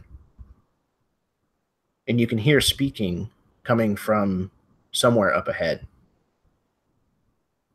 Sounds like hushed voices discussing something urgent. The Astra radiation, now that you have gone through this wall here, is incredibly strong. You guys are going to have to be making saving throws, but these masks will give you advantage. Basically, every minute that you spend here, you're going to have to roll again. But this is where we're going to take our break. So, speaking of minutes, let's take 5 to 10 and go smoke them if you got them, refill your drinks, go to the little boy or little girl's room, kiss your spouse, etc., etc. If you have been watching this, thank you very much for tuning in thus far. Hang tight. We will be right back with a special announcement about Chad Smith's channel.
Rejoice, I have returned. You don't have to rejoice, that part's optional. But thank you very much for watching this at some point later on in the future. As I said, this game is being recorded, but kept private until the other half of this game, which is from the perspective of a group of vigilantes from the, what did I call it? The Outage District. Until they play their portion of this story, I'm going to keep this one locked up. But thank you for tuning in at some future date. Hopefully you guys are enjoying it. I am having an absolute blast. This group is phenom. Really enjoy Dude, exploring what this is setting. Not a whole lot, man. How about yourself? good. This setting, man. This setting. It is so good. Thank you. Really is.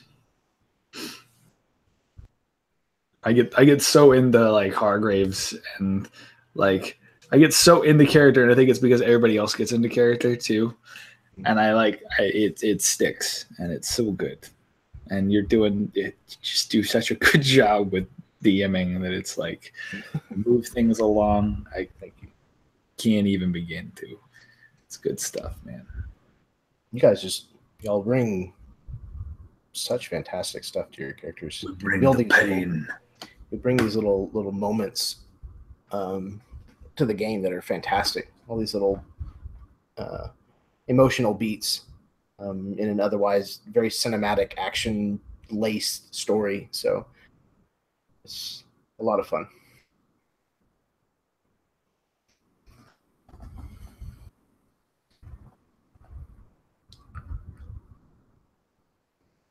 It's really neat to see how Chrome City has kind of changed.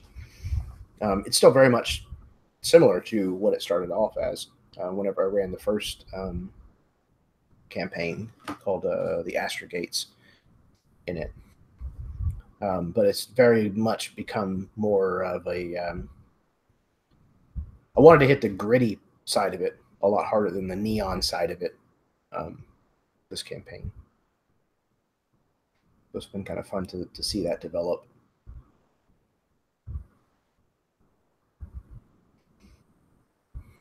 Did you see? I don't know if you've seen anything yet, as far as E3, because like I follow a lot of the video games and E3 stuff. Mm-hmm. Cyberpunk 2077. I did Dude, see the trailer for that. That gave me such Chrome City vibes. I'm not even gonna lie, it was so good. Yeah, I kind of felt the same thing. It's definitely a lot more tech evolved. I mean, I know Shadowrun and Cyberpunk like a little bit, but I've never played any of them, so it's very much kind of ancillary knowledge. But yeah, it definitely looked like a very ambitious game. So Yeah, for sure. I'm eager to hear about it and see what they managed to accomplish with it. Yeah. It should be cool. I was watching a little bit of the stream of Many Eyes from last weekend. Very I nice. was trying to watch some of those videos just this past weekend to try to catch up. I didn't have the chance to tune in. Sounds like the book that they're coming out with should be pretty interesting. The Dragon Heist, that's what it's called. The Dragon Heist? Ooh, no. Yeah, the whole book is going to be basically the quintessential guide to Waterdeep. Yeah. And Oh yeah, I did see that book. all kinds of factions and NPCs and locations, and you'll be able to like establish a location, like a tavern, and run it. And like when you do so, like it'll piss off certain factions, and like it's all supposed to be really complex, woven together. That's super cool. I love the interplay of like city interplay that like you really didn't see a lot in other books, at least in my opinion. All the books that I've read up until now have been focused on like monsters and encounters and things like that, and individual things, where this is like here's how you actually like flesh out a full city and use urban cityscapes to like make political intrigue and do cool things like that. I think that's a cool focus. Yeah, one of the things that they said that they wanted to do is really drive home the fact that you have to behave differently in the city. That you can't just walk around and shoot people or cut them down with your sword, you know, because you disagree with them or they say something nasty about your mother or whatever. You know, that might be okay to do out, you know, on the border somewhere where nobody's going to ever find their body. But you can't just do that in front of, you know, the baker and his wife and then get away with it. No murder hobos, huh? Exactly. Yeah. So that'll be interesting. Monty Python taught me that I could do that and that they would still live from any flesh wound that I inflict. Like, actually, Jeremy, you can do that as long as your charisma is high. Then you can get away with anything. yeah, if I have a 20 charisma, I can kill someone in broad daylight and then tell them, "Oh, I didn't do that." Yeah, Like, I didn't do it. My character can totally do that. I have a neutral alignment. I'm a neutral alignment. I can't do that. I'm chaotic good. Okay, good is in the title there. I took chaotic asshole, so I'm fine. Chaotic asshole. All right. I want that to be an alignment, please. Let that. I want to be chaotic asshole for the rest of my D&D career. Taken out of context, that sounds awful. All right. Actually, yes, it does. Never mind. I would not want a chaotic asshole. So, speaking of small holes and entering into trouble, you guys have just squeezed yourself through such a place into potential danger. All right. So once again, you guys okay? Maybe a bit too far. Sorry. I've been told I take things too far. All right. You find yourself in this consecrated sanctum, or at least what must be getting near to this consecrated sanctum. You hear voices ahead of you, lost somewhere in this astra mist. And Elf is continuing down this open hallway, kind of beckoning for you to follow. Cabal. I follow him. But how fast is he? Is he like running down this hallway, or is he like? Okay. I look at him and I'm like, all right, yeah. But remember, we look like Cabal, so we're gonna blend in with Cabal. Got it? He kind of nods slowly, and he kind of straightens himself up and puffs his little chest out, and starts to like walk like with a stride, almost like a swagger. Good job. That's it. That's it, little buddy. Good job. Behave like a human. That's it. Good job.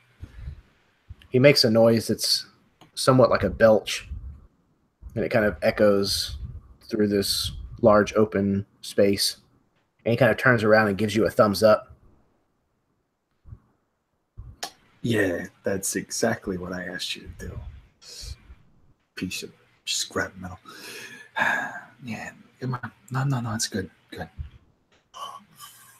And I guess we're going to continue walking up. Are we walking up towards them, like dressed in the garb of the Cabal? I believe that's the case. Although, I mean, you're walking forward and you still haven't necessarily seen any sign of anyone. You can just hear them. We can hear them. Okay. Mm-hmm. Okay. So, yeah, we're just walking.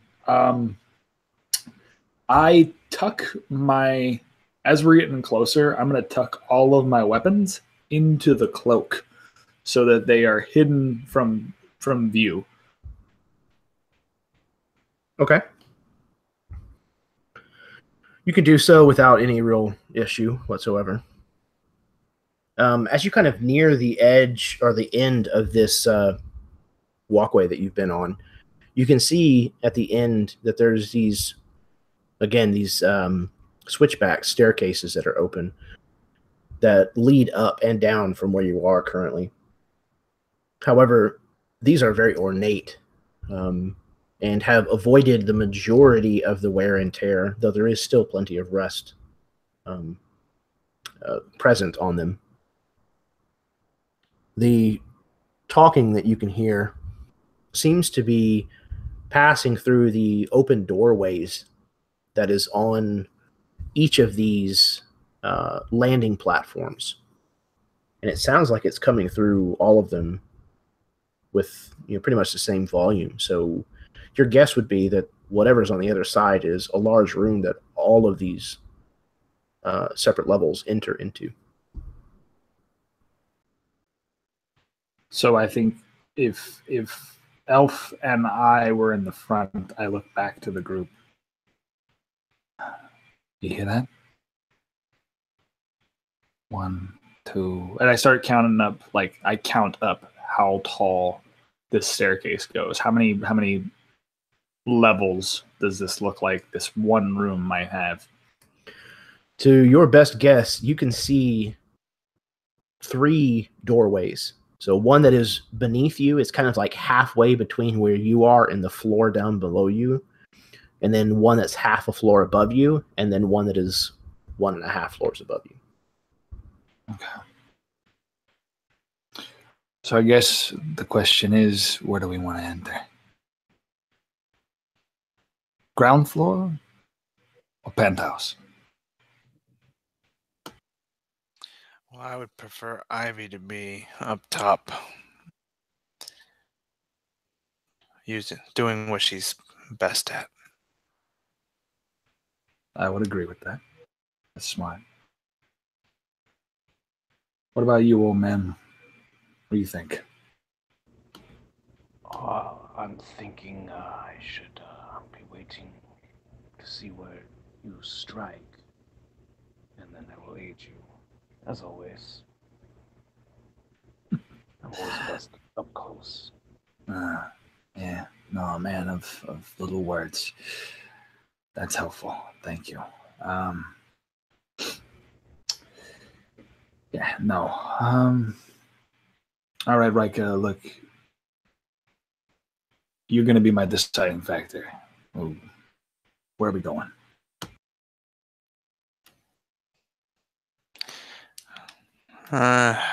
You and that take the ground floor. Wait, did you just call it that?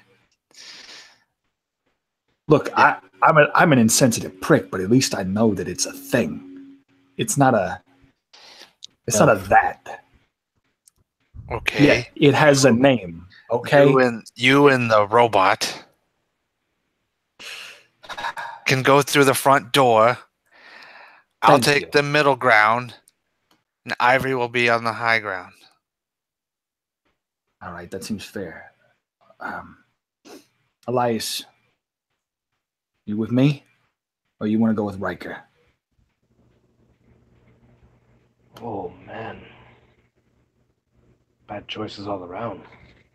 I mean, bad choices all around. I mean, look, between Riker and me, I mean, it's literally a coin flip. Heads or tails. It's less stairs to go with Riker. If you go with Riker, it's less stairs than going with Ivory. And I'm the one that's going to walk down straight into the bottom floor. So, your choice. I was hoping to supervise.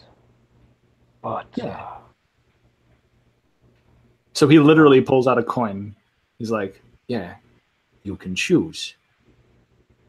Heads or tails. Riker or me?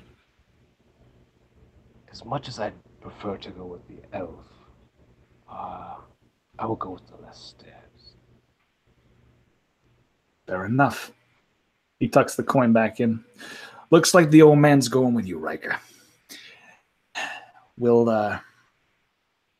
You cover me from the top. I will, Ivory, I'm trusting your eyes, girl. You let me get shot like that again, I want to have some words for you. Maybe next time you shouldn't take your armor off in the middle of a Yeah. Listen. If he had shot the other arm, you think I'd be complaining? No.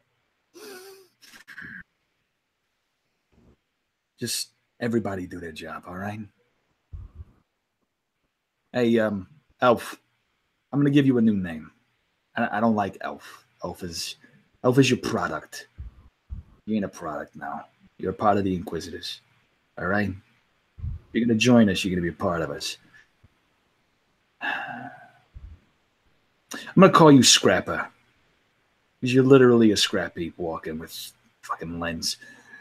So, all right, Scrapper, you with me? Come on. No elf? No elf anymore. You're not a product line. All right? Officially. And he looks like, do we have, I know this is not something we normally do, but you got any of those deputy badges? Those honorary deputies badges? No. And he just gives you this like dead look like, no. Fuck off. You don't have one of those with you? Jesus.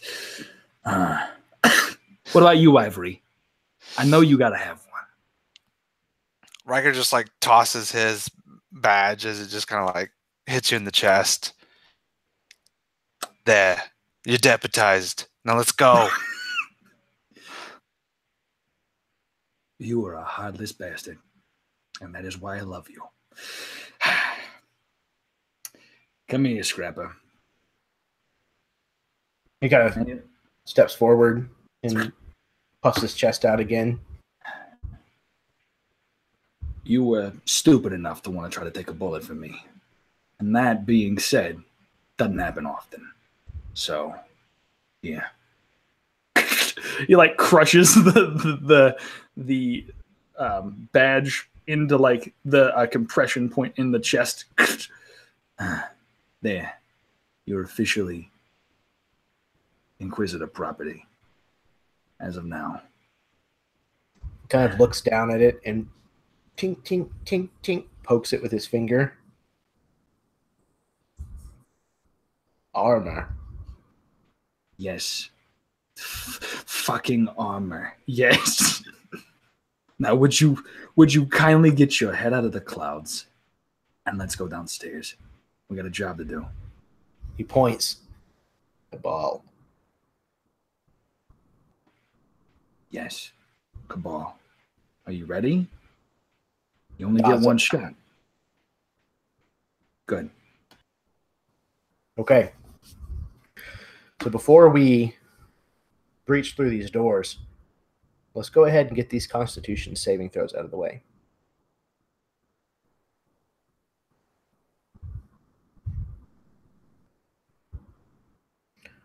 So the Astra in the air here is thick and strong. You can feel the radiation permeating everything here. You have advantage with the mask. Correct. Yes, thank you.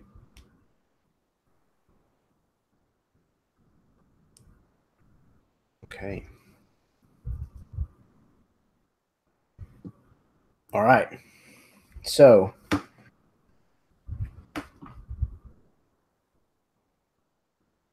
everybody is okay this time around except Riker. Riker, your Astra Fade goes up by 1 point. As the radiation here starts to wear on you just a bit.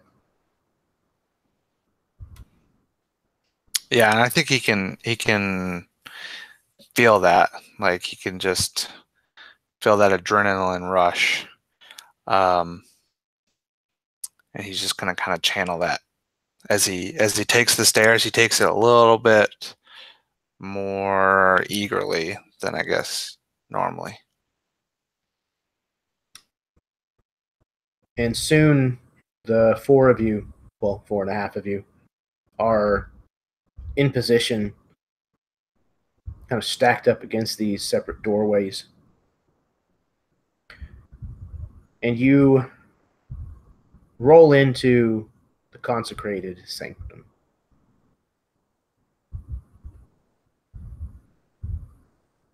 It was once apparently an old cathedral.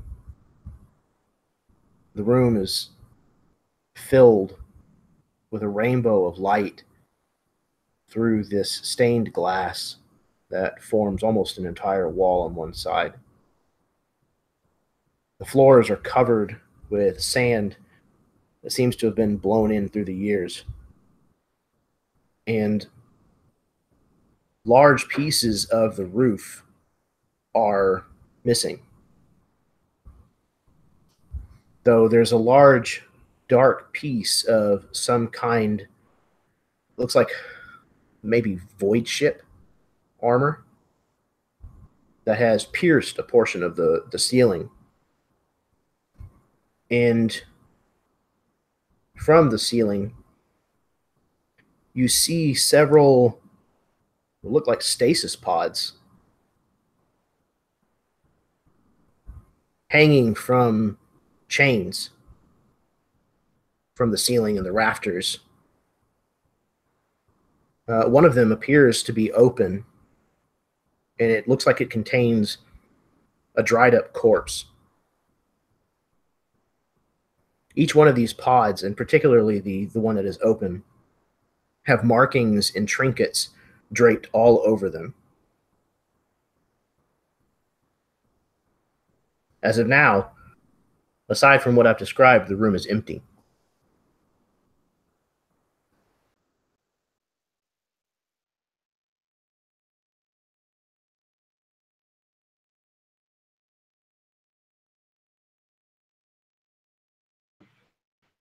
Then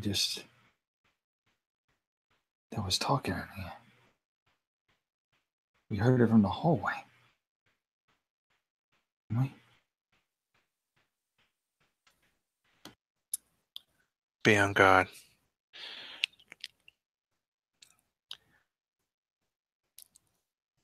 Ivory.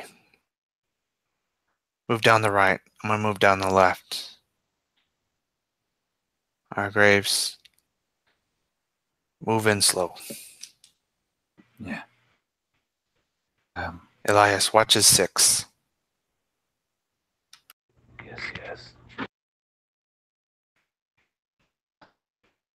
All right, Scrapper. What can you tell me about this sanctum? Huh? Quiet. What can you tell me? He points and says, about sanctum.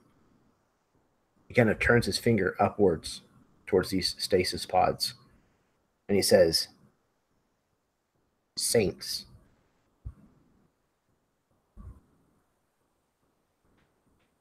He then turns one of his fingers towards the open stasis pod, and he says, Tendo. Tendo Nin.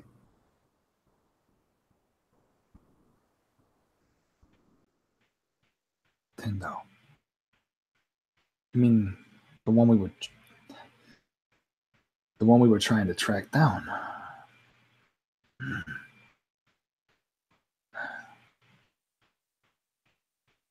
And I think I relay that to the group via comlink because they wouldn't have heard Scrapper down here, and I relay that information.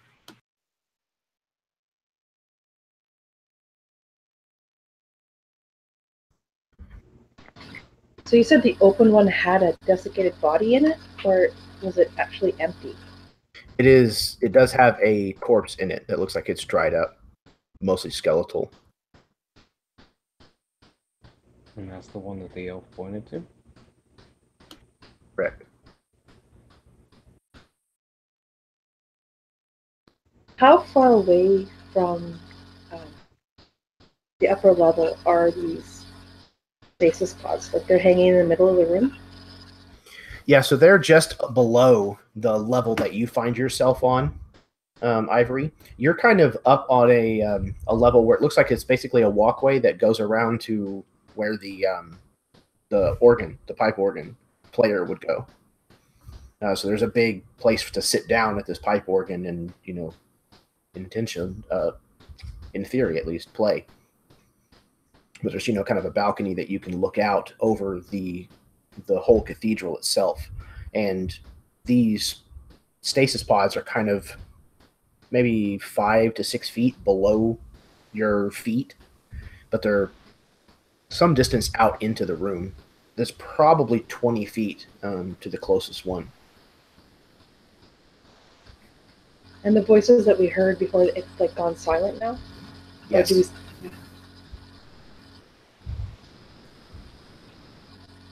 I would like to take a look around the room from my vantage point and see if I can see any like alcoves or anything that people could be hiding in.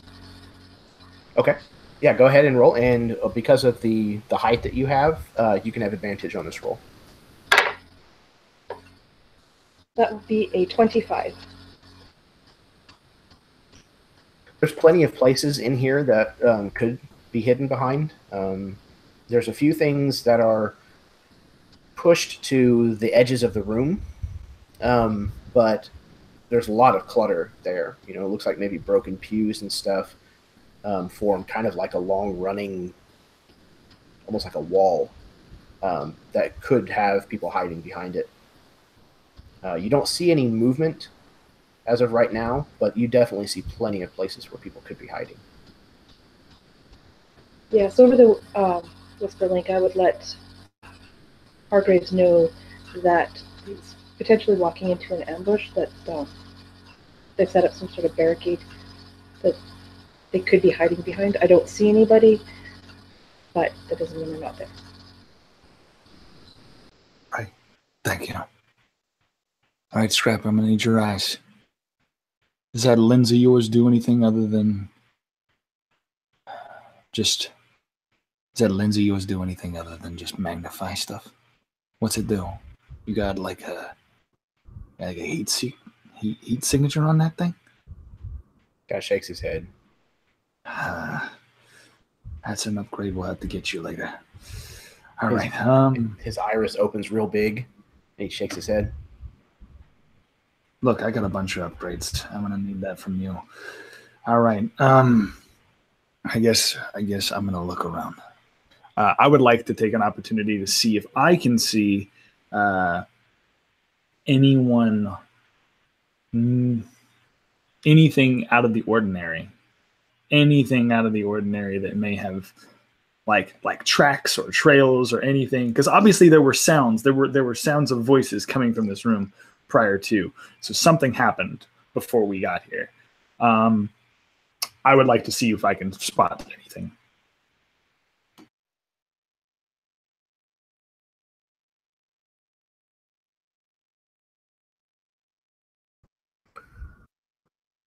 Yes, absolutely.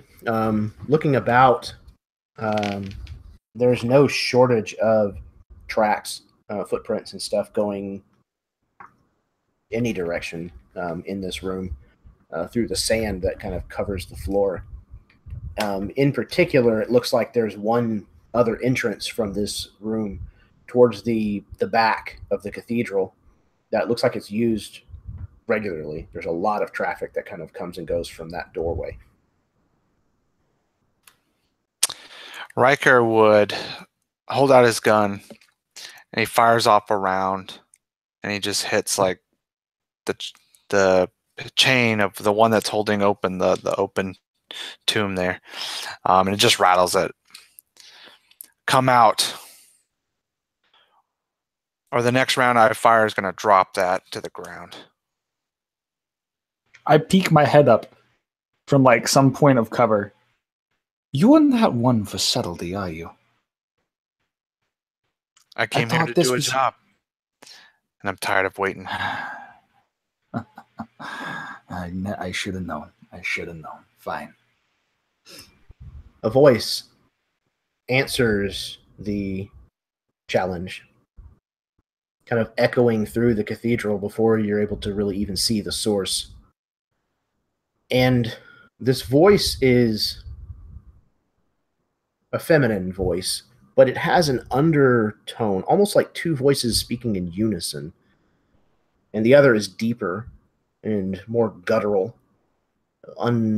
unnatural. And the voice says, "We have been waiting for you for some time. Your coming has been foretold. You will usher in the day of reckoning. The end is nigh." A figure has stepped from that doorway into the room, hooded and glowing with purple astra. She strides confidently into the room, her hood hiding the majority of her face from you. And she says, "Why have you come? Do you wish to be converted, as the prophecy has told? Or will you be the first blood?"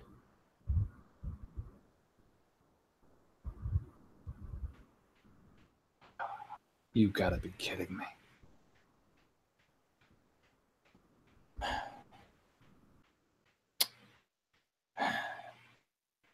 He looks to Scrapper. Is the one? Right? He points and says, "Messiah." And he kind of backs away. Is she on the ground floor with me? Yes, she is. Okay. He holds his carbine in one hand and like steps forward. Look, lady, I didn't come here to be converted. All right? You stand in the presence of the saints. You bask in their glory. You feel it, no doubt. How can you deny this?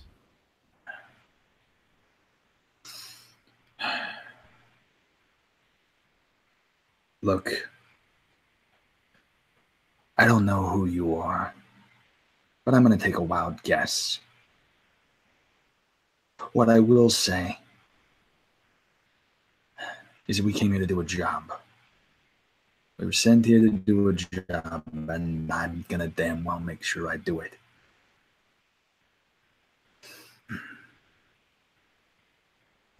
You are refusing the sacrament. Yeah, I am refusing your sacrament, blah, blah. I've been down this road before, all right? I've seen what Astra can do. I've seen what the Fade does. The rest of you feel the same way? You choose to remain blasphemers?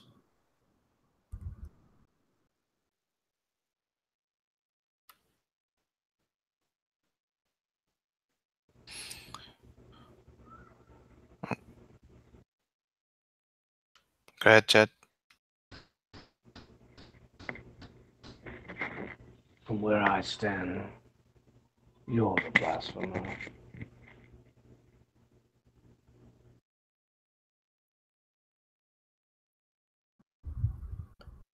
Very well.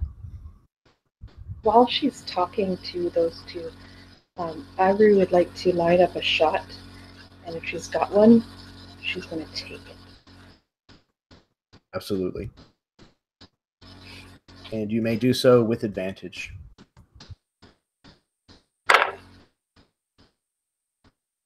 That would be a 20. Not natural 20, just modified 20. That is absolutely going to hit.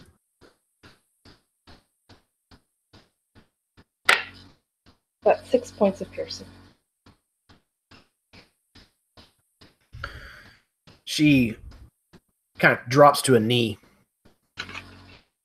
I'm sorry. Actually, if she's surprised, then it is considered a crit. Okay. So, sorry about that. So what would the damage total be then? So how do you do crits again? Sorry. Typically, I have the maximum that you could normally do, and then whatever you roll.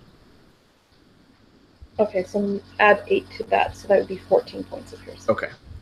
14 points. And, okay, you are using a rifle. Is it magical, by any chance? I'm actually using a pistol. It's not magical. Okay, pistol. All right. So, okay.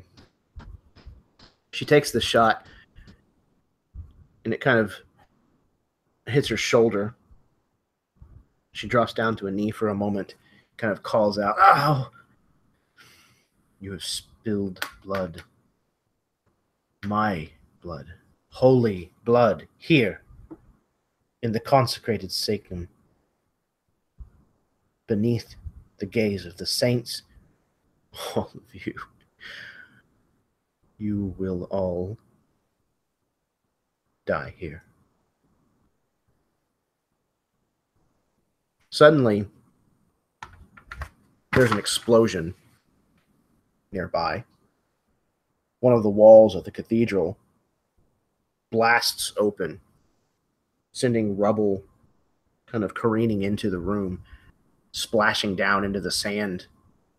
And as the smoke kind of clears, you see 5 individuals armed with weapons, armor of various types.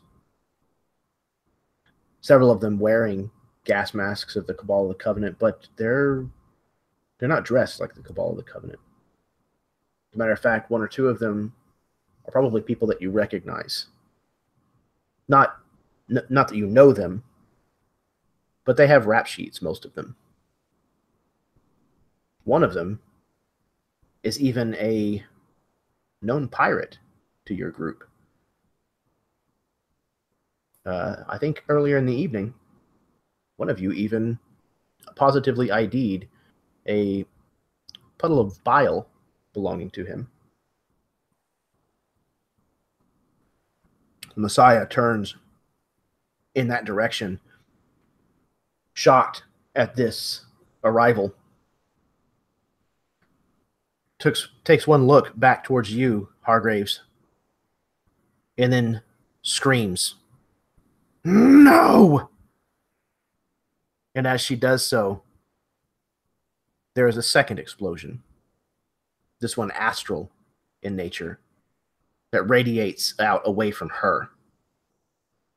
Each of you, if you would, please, make another saving throw.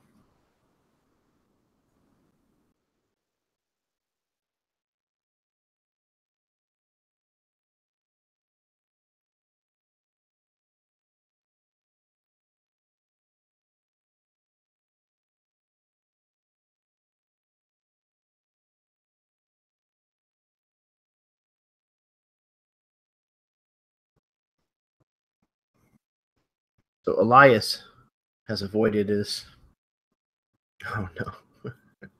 As have Hargraves and Ivory. So once again, Riker, you take a point of astrafade. In this Astra explosion, the Messiah changes before your eyes. A being splits from her and stands up to easily be a foot taller than her. This thing is unlike anything you've ever seen before. It's muscular but lithe And it seems to at once be chitinous and rubbery, tentacly. And it's glowing with magenta astra, particularly these two evil, piercing eyes out of a skull head. The head of it looks like this. And as it kind of stands to its full height and turn around to face you, you realize that the Messiah seems to be partially erased. Like you're not in the same place. Almost like one of your interactive holograms that you're able to walk amongst. She's in the same space, but no longer corporal. The 5 individuals that just entered the side wall seem to have taken on the same presence, the same kind of lack of being there. However, this creature is very much corporal. Its voice speaks with the feminine overtone gone and says, "More lambs for the slaughter. Come and meet your doom." Let's roll initiative.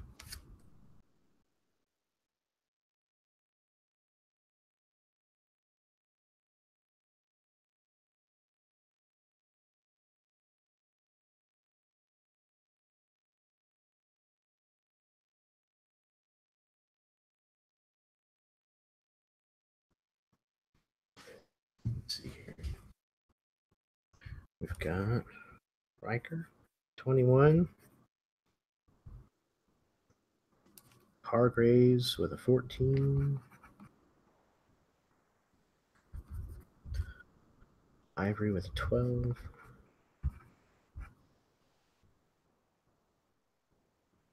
Elias with that notorious 10.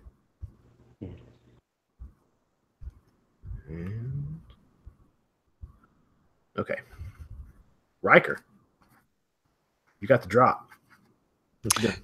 Yeah, so from that explosion, Riker looks back, and the mask, the front of it is like shorting out. It's like, so like he just takes it off, and that Astra just hits him. I rolled a 2 on the first tier Astra fate chart, so I get D4 healing there. Oh, nice, max healing. But yeah, as that Astra hits him and he like takes it into his lungs and it begins to affect his nervous system and everything, he looks over to his side and he swears that he can see his wife like in Astra form there. And in a moment he's kind of taken aback and he kind of snaps back too. He looks at this creature and he charges his gun with magenta, but since he's over his Astra limit, it glows way brighter than it normally would, as he is going to pop 2 rounds down into it. I'm going to use my point of inspiration on that one. Much better. That is a 17. Yes, that hits. Okay.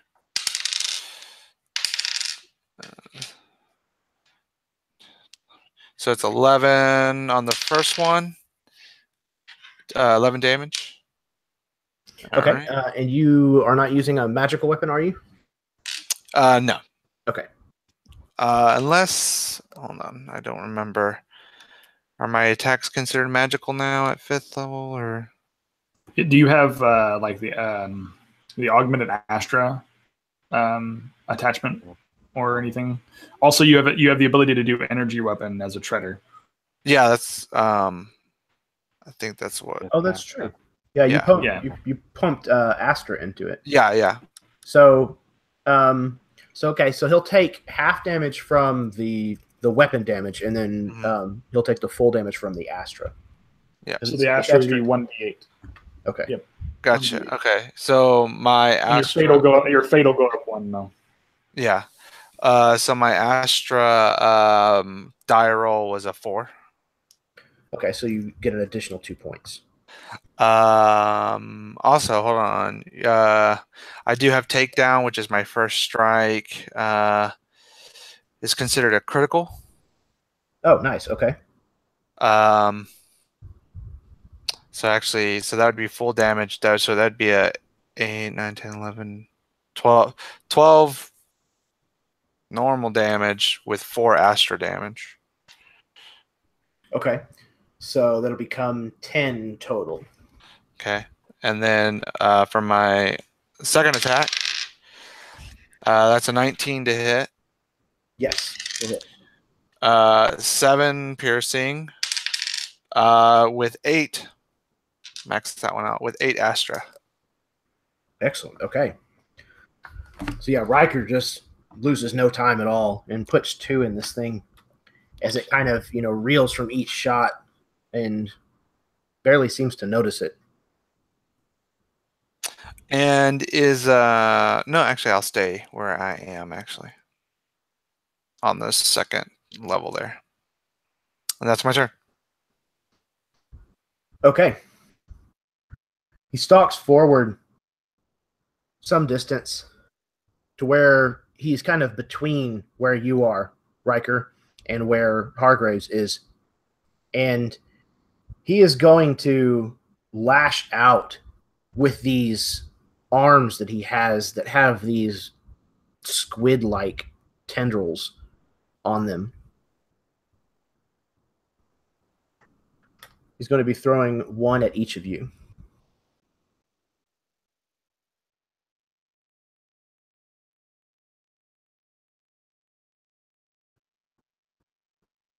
The one that lashes out towards Hargraves slaps against the elf instead, kind of knocking him aside, but missing Hargraves. The other one, however, manages to stretch some distance out and hit you, Riker. It actually wraps around you, giving you grappled and restrained.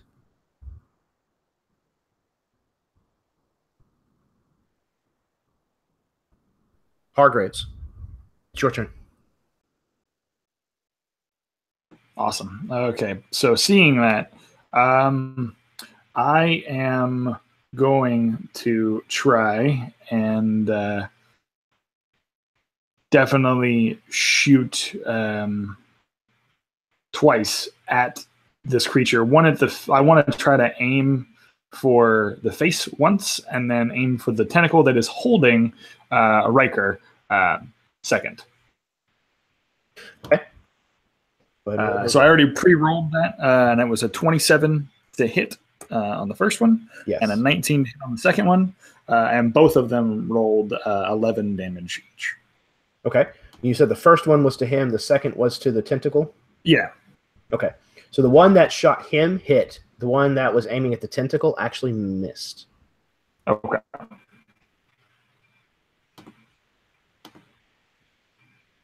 So I think it's just this. He sees like Scrapper get flung, to the side, and then he sees the arm stretch up to grab Riker and like wrap him around like a banister up at the top. And this does not fly with Hargraves, and he's just like, "You son of a bitch! I was gonna give you mercy, but not today." And 1, 2, this is all non-magical, and then it's 22 damage altogether, basically on both shots. But you said one of them missed, so it'd be 11 damage as it goes toward its face, just shooting the bullet at the face of this creature. And it definitely takes this shot from Hargrave. And Hargraves, it turns and looks at you and you see the glow of its eyes narrow in your direction as it takes one of its legendary actions, and you need a wisdom saving throw. Bring it on, Buttercup.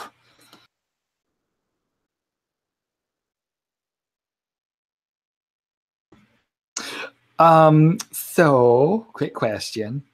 If it's a failure, that means some bad things, right? Just assuming. Usually. Or usually. Okay, or ice cream. Oh, that's nice.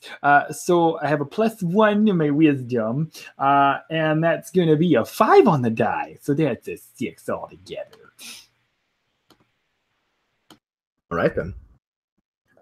That is not going to be enough to bypass the adverse effects. So you get ice cream. No. You have become charmed by this being. You view this being as a friend, a confidant, an ally, a brother in arms. You really feel like you should defend this person. Help him. Oh, dude, yeah. So, if you'll allow it, this is how I see that happening. The creature looks at me. It narrows its eyes. And then I don't see its figure. I don't see its face. I don't see anything. It sort of mirages in this pink maroon mist for a moment. And then all I see is the man who saved me.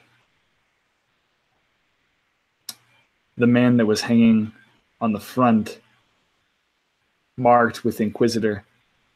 I see Valis hanging there, but he's not hanging anymore. He's standing there and offering a hand like he did before. He's offering me that mercy. And I feel like I could hear his voice. Come, brother. Stand beside me once again. Nurse, I can't. I'm sorry. I didn't mean that.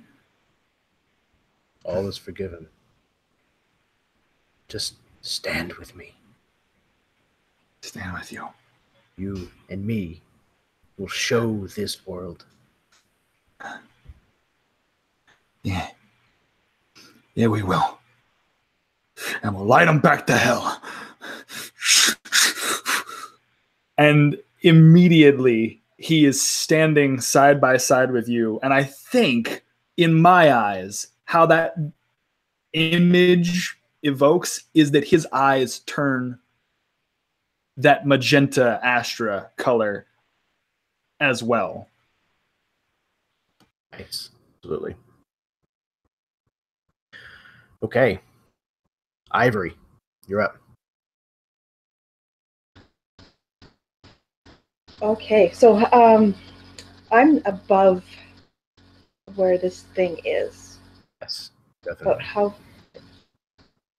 Do you have a is he right underneath where I would be on this balcony?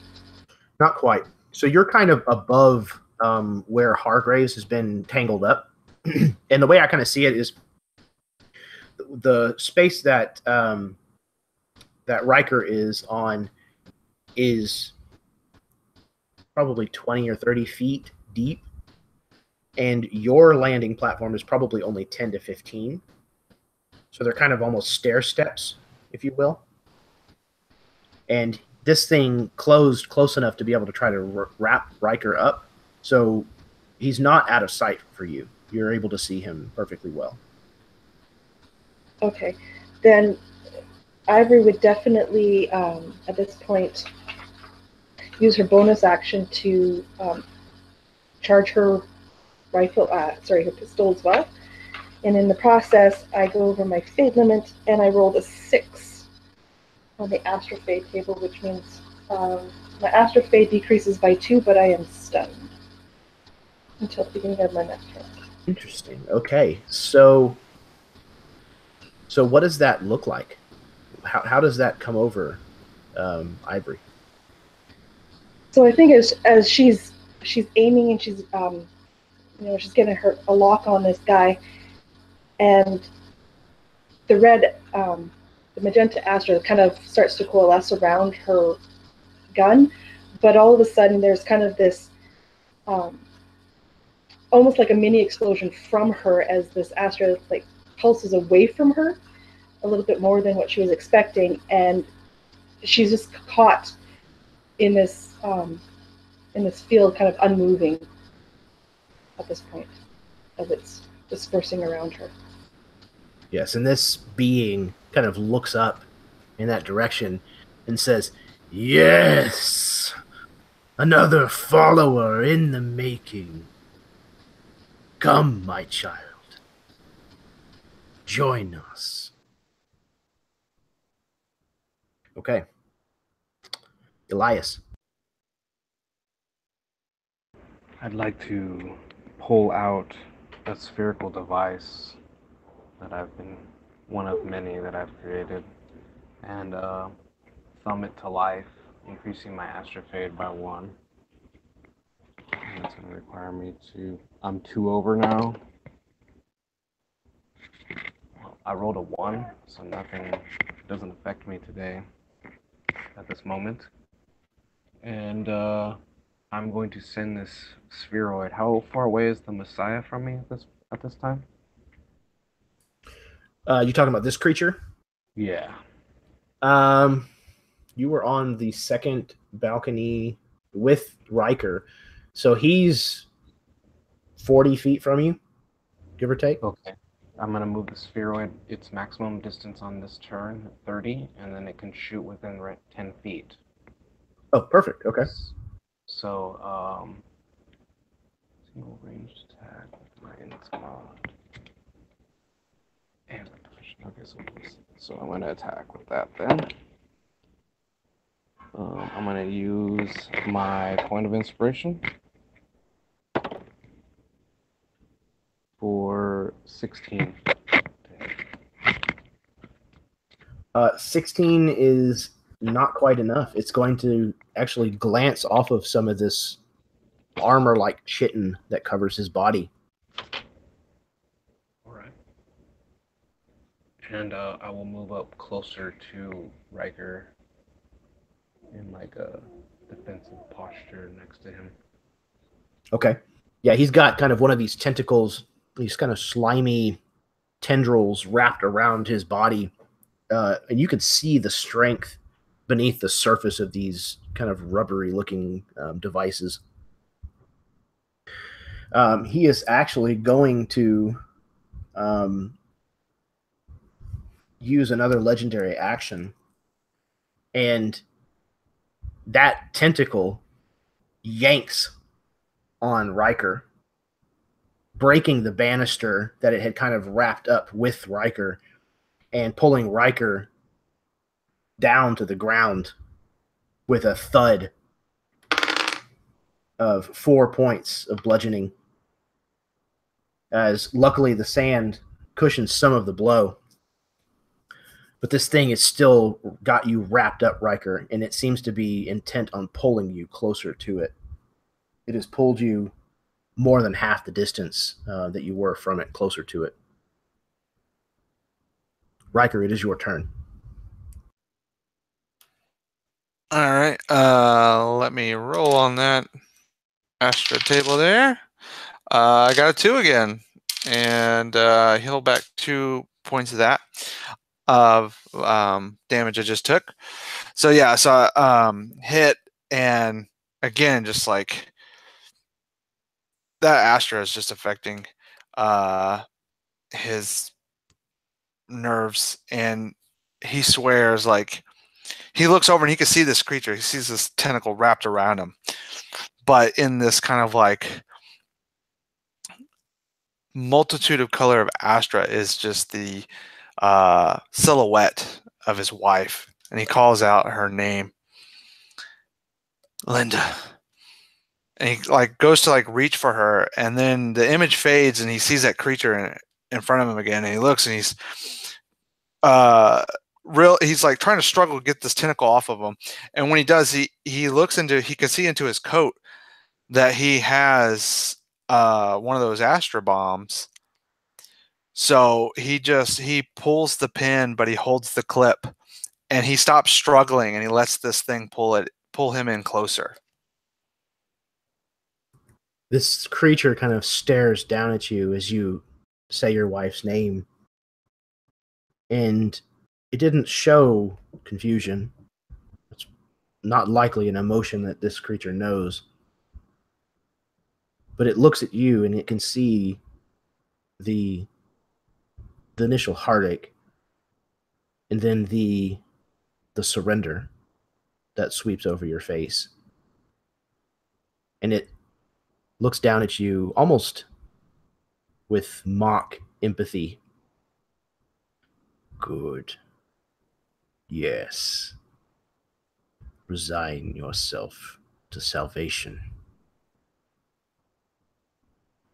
As it kind of drags Riker through the sand, this kind of pulsing tentacle just inching you closer and closer.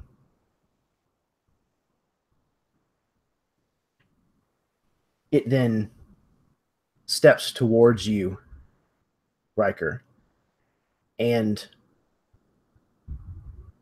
brings down a claw at you.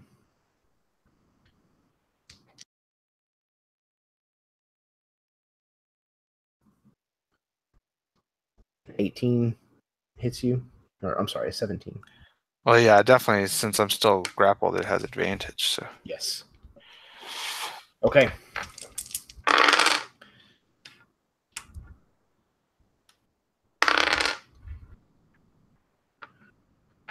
Okay, it deals 23 points of slashing damage to you as these horrendously sharp talons cut through your midsection.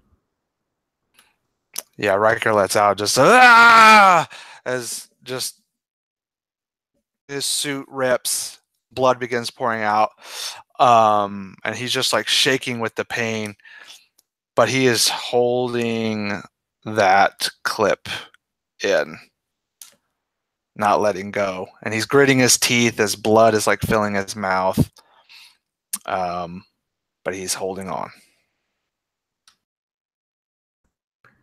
The creature kind of almost smiles. These teeth don't have lips, but there's almost just this grimace at the suffering that Riker is having.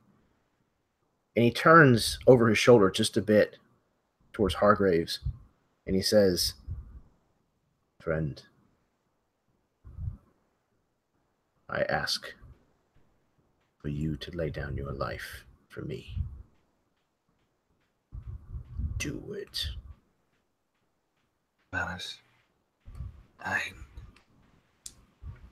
you did that once for me. I need to do the same for you. Hargraves. Yep. You take 11 points of psychic damage. Okay.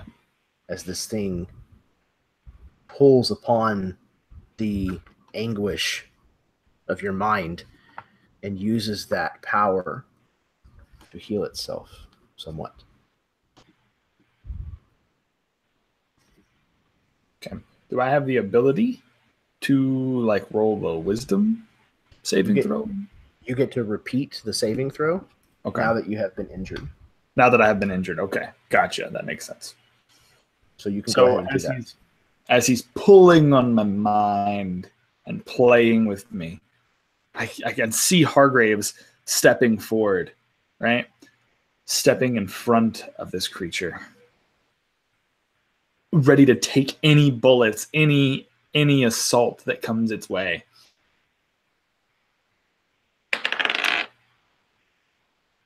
But there we go. Okay, that works. That'll be 16 on the die.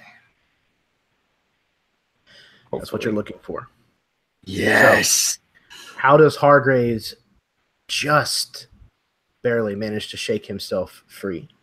Okay. So he steps forward, And then there's a moment where he looks around at the room. And that pink mist fades from his eyes as he sees Riker in agony. I think that scream sends him back, right? He sees Ivory choked up and caught up by this astrofade. He sees Scrapper on the floor, and he sees Elias doing what he can to try to save all of them. And he says, as deceptively as he possibly can, Valis, you know what I forgot about that day?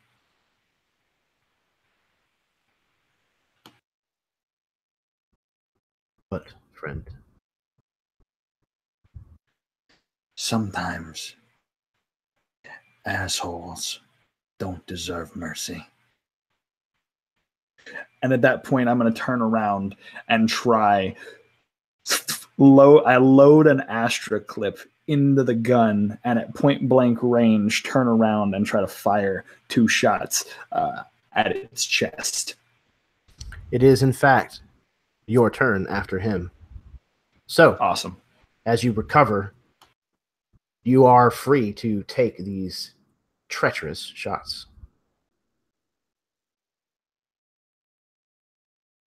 Okay, so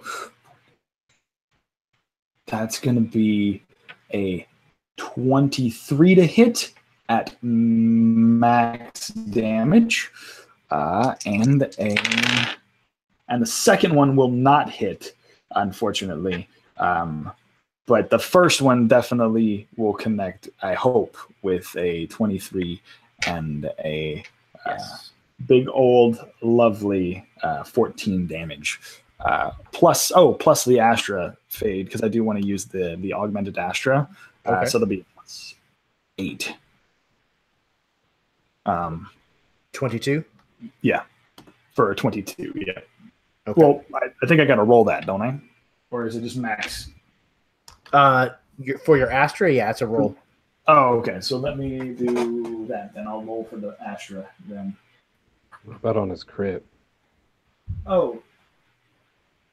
Yeah. Let's see. Do what now? Was it a crit? I don't think so.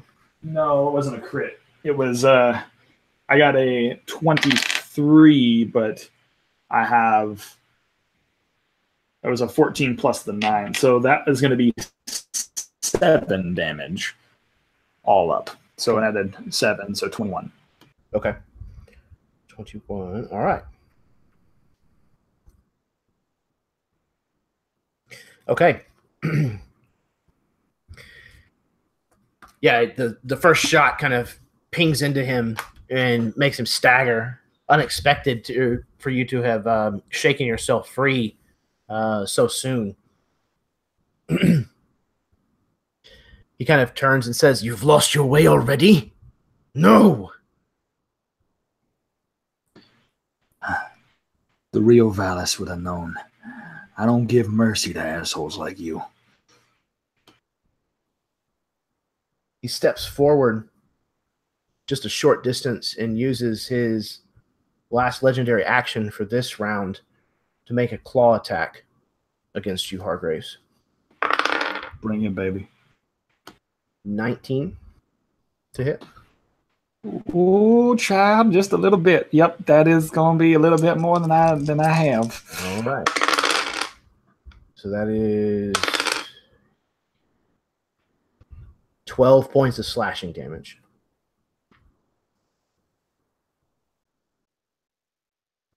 He rakes these razor-like claws that are kind of at the center hub of these tendrils across you, cutting through your clothing and armor in certain places and drawing blood. Ivory. Oh, yeah. Yeah, he's hurt. So Ivory, in her state of shock there, she was stunned from this blowback. She sees, both of her comrades here getting skewered with these claws, and Riker is down on the ground and looks like he's, for all intents and purposes, for her vision, dead. And she screams out, "Riker!" and shoots with this the astra-infused gun 2 shots at the creature. The first one, I rolled a 21 for 6 regular and 1 force damage, and the second bullet, 23 for 5 regular and 7 force. Okay, excellent.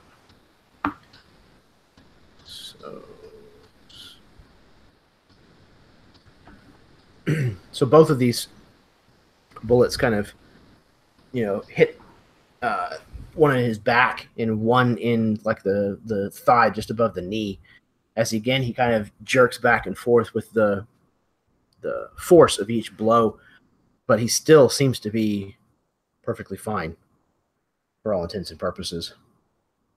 He is leaking Astra from more than one wound, but tenacity is not quite the right word. You just get the impression that this thing just doesn't feel pain the same way that a human would. He's already used all of his legendary actions, so that rolls to Elias. Is Riker still on the same level as me? No, he pulled him down into the sand, onto the level where he's at, and is kind of dragging him closer and closer. All right, I knew he was pulling him. I didn't know he got him down there. Okay. Well, if I get to the edge of my level, there's like a railing or something I'm looking over. How far down below me then? Is it 20 feet? Almost 20 feet. It's probably like 16, 18. Okay, and the banister is mostly intact, except for the spot that just got broken whenever it pulled Riker down. Okay. I'm going to run to the opening and aim downwards, and my forearm is going to split down the middle, and each piece of his arm is going to split in half and slide back, and I'm going to grab onto the thumb, and I'm going to brace it to fire his short scattergun.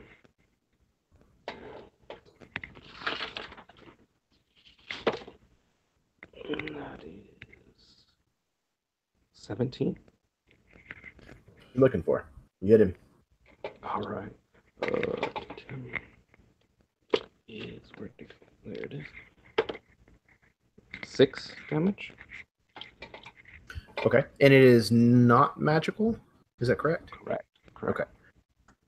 And then from there, I'm also going to have my combat spheroid take a shot at him as well. Okay.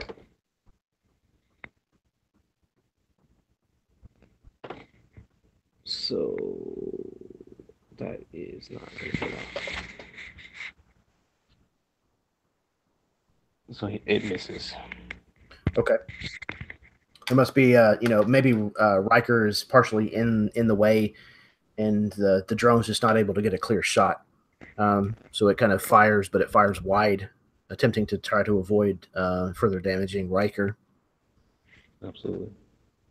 Okay, and that brings us back to the top of the round with Riker himself. Okay. Let me roll on that Astra fade table. All right. That is. Oop, I moved away from it.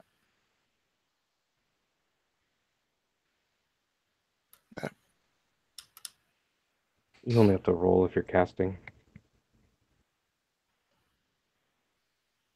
We're using this. I think we had read earlier that unless you're increasing your Astra fade limit, I think that's the only time you have to roll. Oh, okay, got it. All right. So, am I within range of the blast radius of this thing? For the grenade? Yes, Yeah. Absolutely. All right. Wait, is there anybody else that would be caught in this?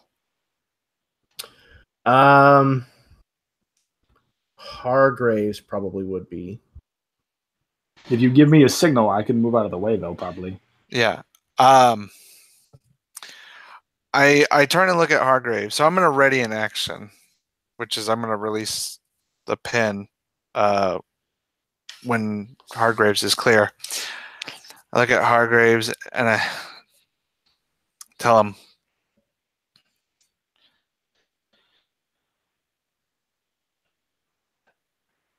"Don't be such a hard ass all the time." I think Hargrave stops it, like he's in mid fire, like getting ready to go Rambo on the creature again, and he just stops. What the hell are you talking about, kid? What the hell are you talking about? What's this bullshit?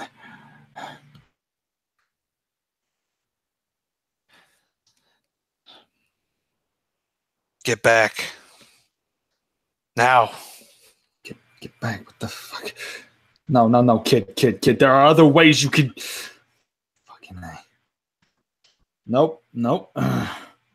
And he realizes there's nothing he can say to change your mind from doing this. And he is going to attempt to roll out of the way of and get behind some cover of the blast, probably even to like maybe where Scrapper had been thrown and tossed aside.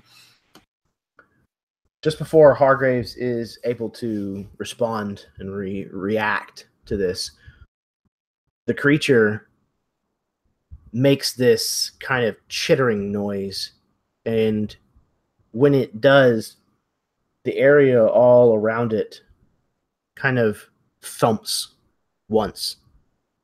This kind of, and you actually see like the Astra in the air kind of jump just a second, all as kind of a solid unit. And as it does so, the gravity in the room shifts. All of you are now thrown into the air with no gravity to pull you back down. Riker, you are still bound in this tendril, so he's still got a hold of you, and he pulls you in closer to him, and as he's kind of reeling you in, he narrows these magenta eyes upwards towards Ivory. And Ivory, 2 magenta bolts of Astra shoot from his face in your direction. What is your armor class? 15. Okay.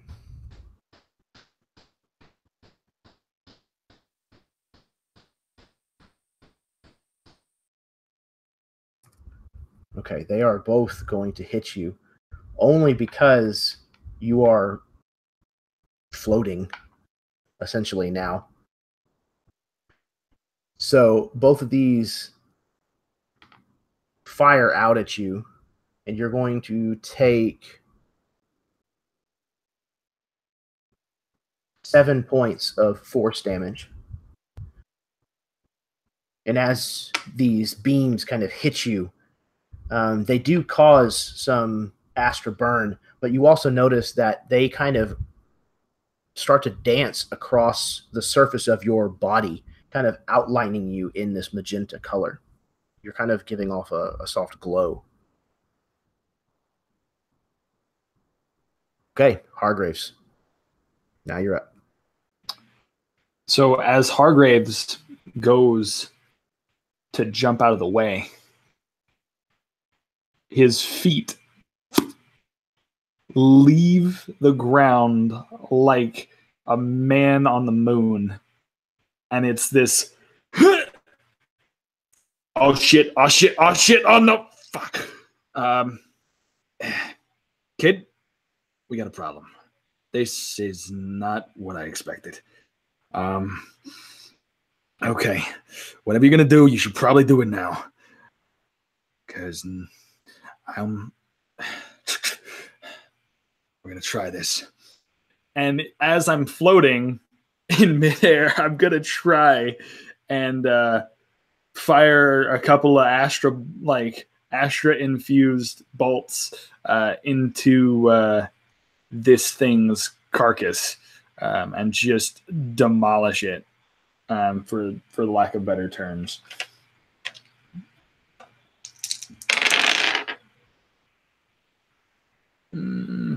Okay. That'd be a 19 to hit for the first one. Yes. Okay, so 6 plus 13. 17 points of damage, including the Astra. Okay, what was the piercing of that? The piercing was 6 plus 4, so and then the 17. So yeah, so 17 points of damage. Okay. On that first one, and then that one will also hit for 15 plus 9.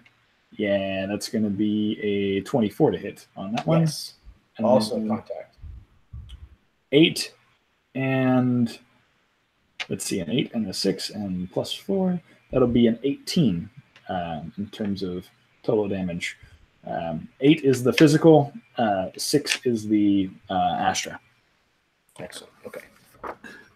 Do I have to now? I'm not trying to destroy that whole awesome sequence, but in low grav, am I rolling at disadvantage or not? I just want to make sure I'm not like completely borking everything. No. As of right now, Okay. You aren't moving very fast at all. So Okay, so I'm not like just floating. Okay. Yeah, so I mean, like you are floating, but you're not moving fast enough to be much different from. Gotcha. I'm not like firing normally. I'm not like flying and Superman punching this thing in the face. Gotcha. Okay. Right. Makes sense. Okay. However, with those two shots and the force of the explosion that sent them forward, you are now flying backwards. Shit! Kid! And yeah, you're going to collide with a wall, and you're going to take 5 points of bludgeoning damage as you bounce off of the wall or a column from the inertia of the gun. He is entirely Bruce Willis, like being completely dumb and getting himself into more precarious things. I think the only thing that like stops him is his metal arm as he collides into a column. He like spins and all right, kid, I'm far enough away now. You should do whatever you're doing.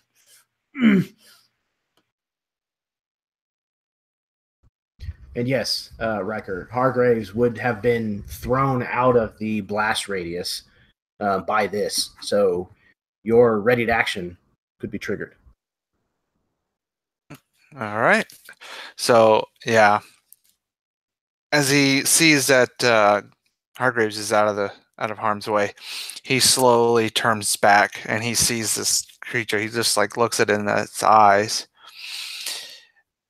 But he looks just over its shoulder, and there, in Astra form, his wife and his child is there.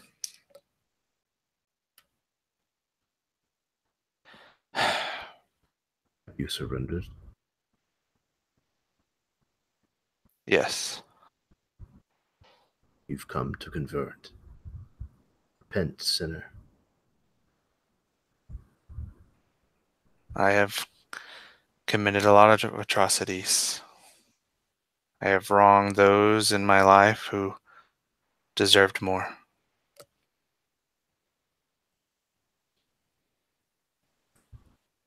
Welcome to your salvation. You are now one of the flock.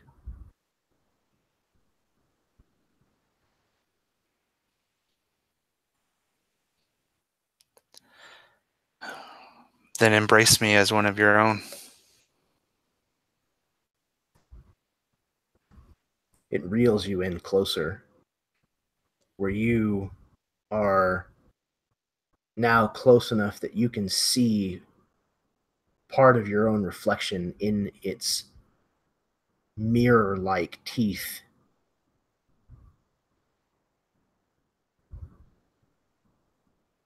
Come, brother. And it kind of wraps you up in its arms and its tentacles. And it looks at its face, but then he doesn't see this creature. He sees his wife's face. And he puts a hand on its cheek or whatever it is. I'm sorry. I wasn't there.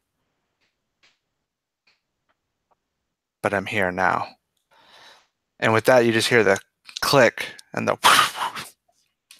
as the spoon, as I'm told it's called now, as the spoon flies out of his coat jacket there.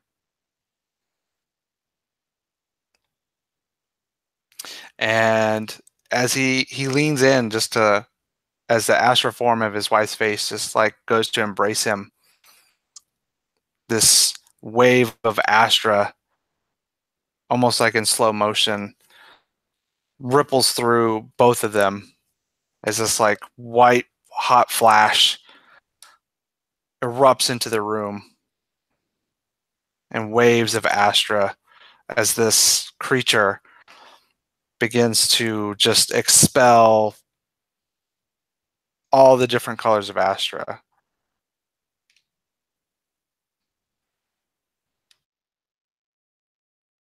It continues to pulse out these waves of astra as it laments and cries out, "No!" And it comes apart like cloth, just pulled apart. And there's nothing remaining once it's finished.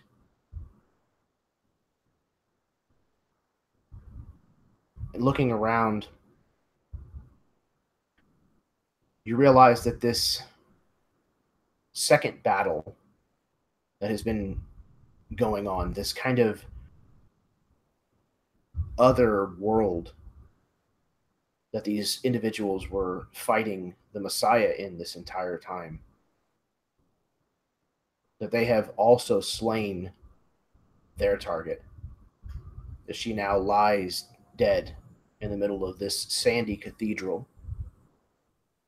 And you see the 5 individuals battle beaten, but victorious. And looking above, you can see the partial smile of a skeletal figure reclining in a stasis pod above your heads, decorated with holy trinkets. The face of Tendo Nin. That's it, guys. The end. So, thank you very, very much. You guys were phenomenal players, and it was absolutely my pleasure to have you in this game, in this half of this game. And I am very appreciative that you guys went along with this experiment and gave it your all. So thank you very, very much. I'm going to hand it over to you so that you can do your outros, and then we'll put a bow on it. So first up, my brother from another mother, Chad.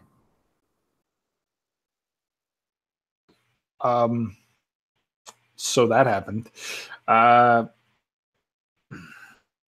What can I say about this game? One thing. This has been a roller coaster of emotions, of fun, and adventure that I have not experienced in a long time. And I want to say thank you, because you managed to make what I would feel like is a campaign-worthy level scenario where we span it for months upon months upon months, and you took it and you did it in 4. and that is beautiful. So thank you for that.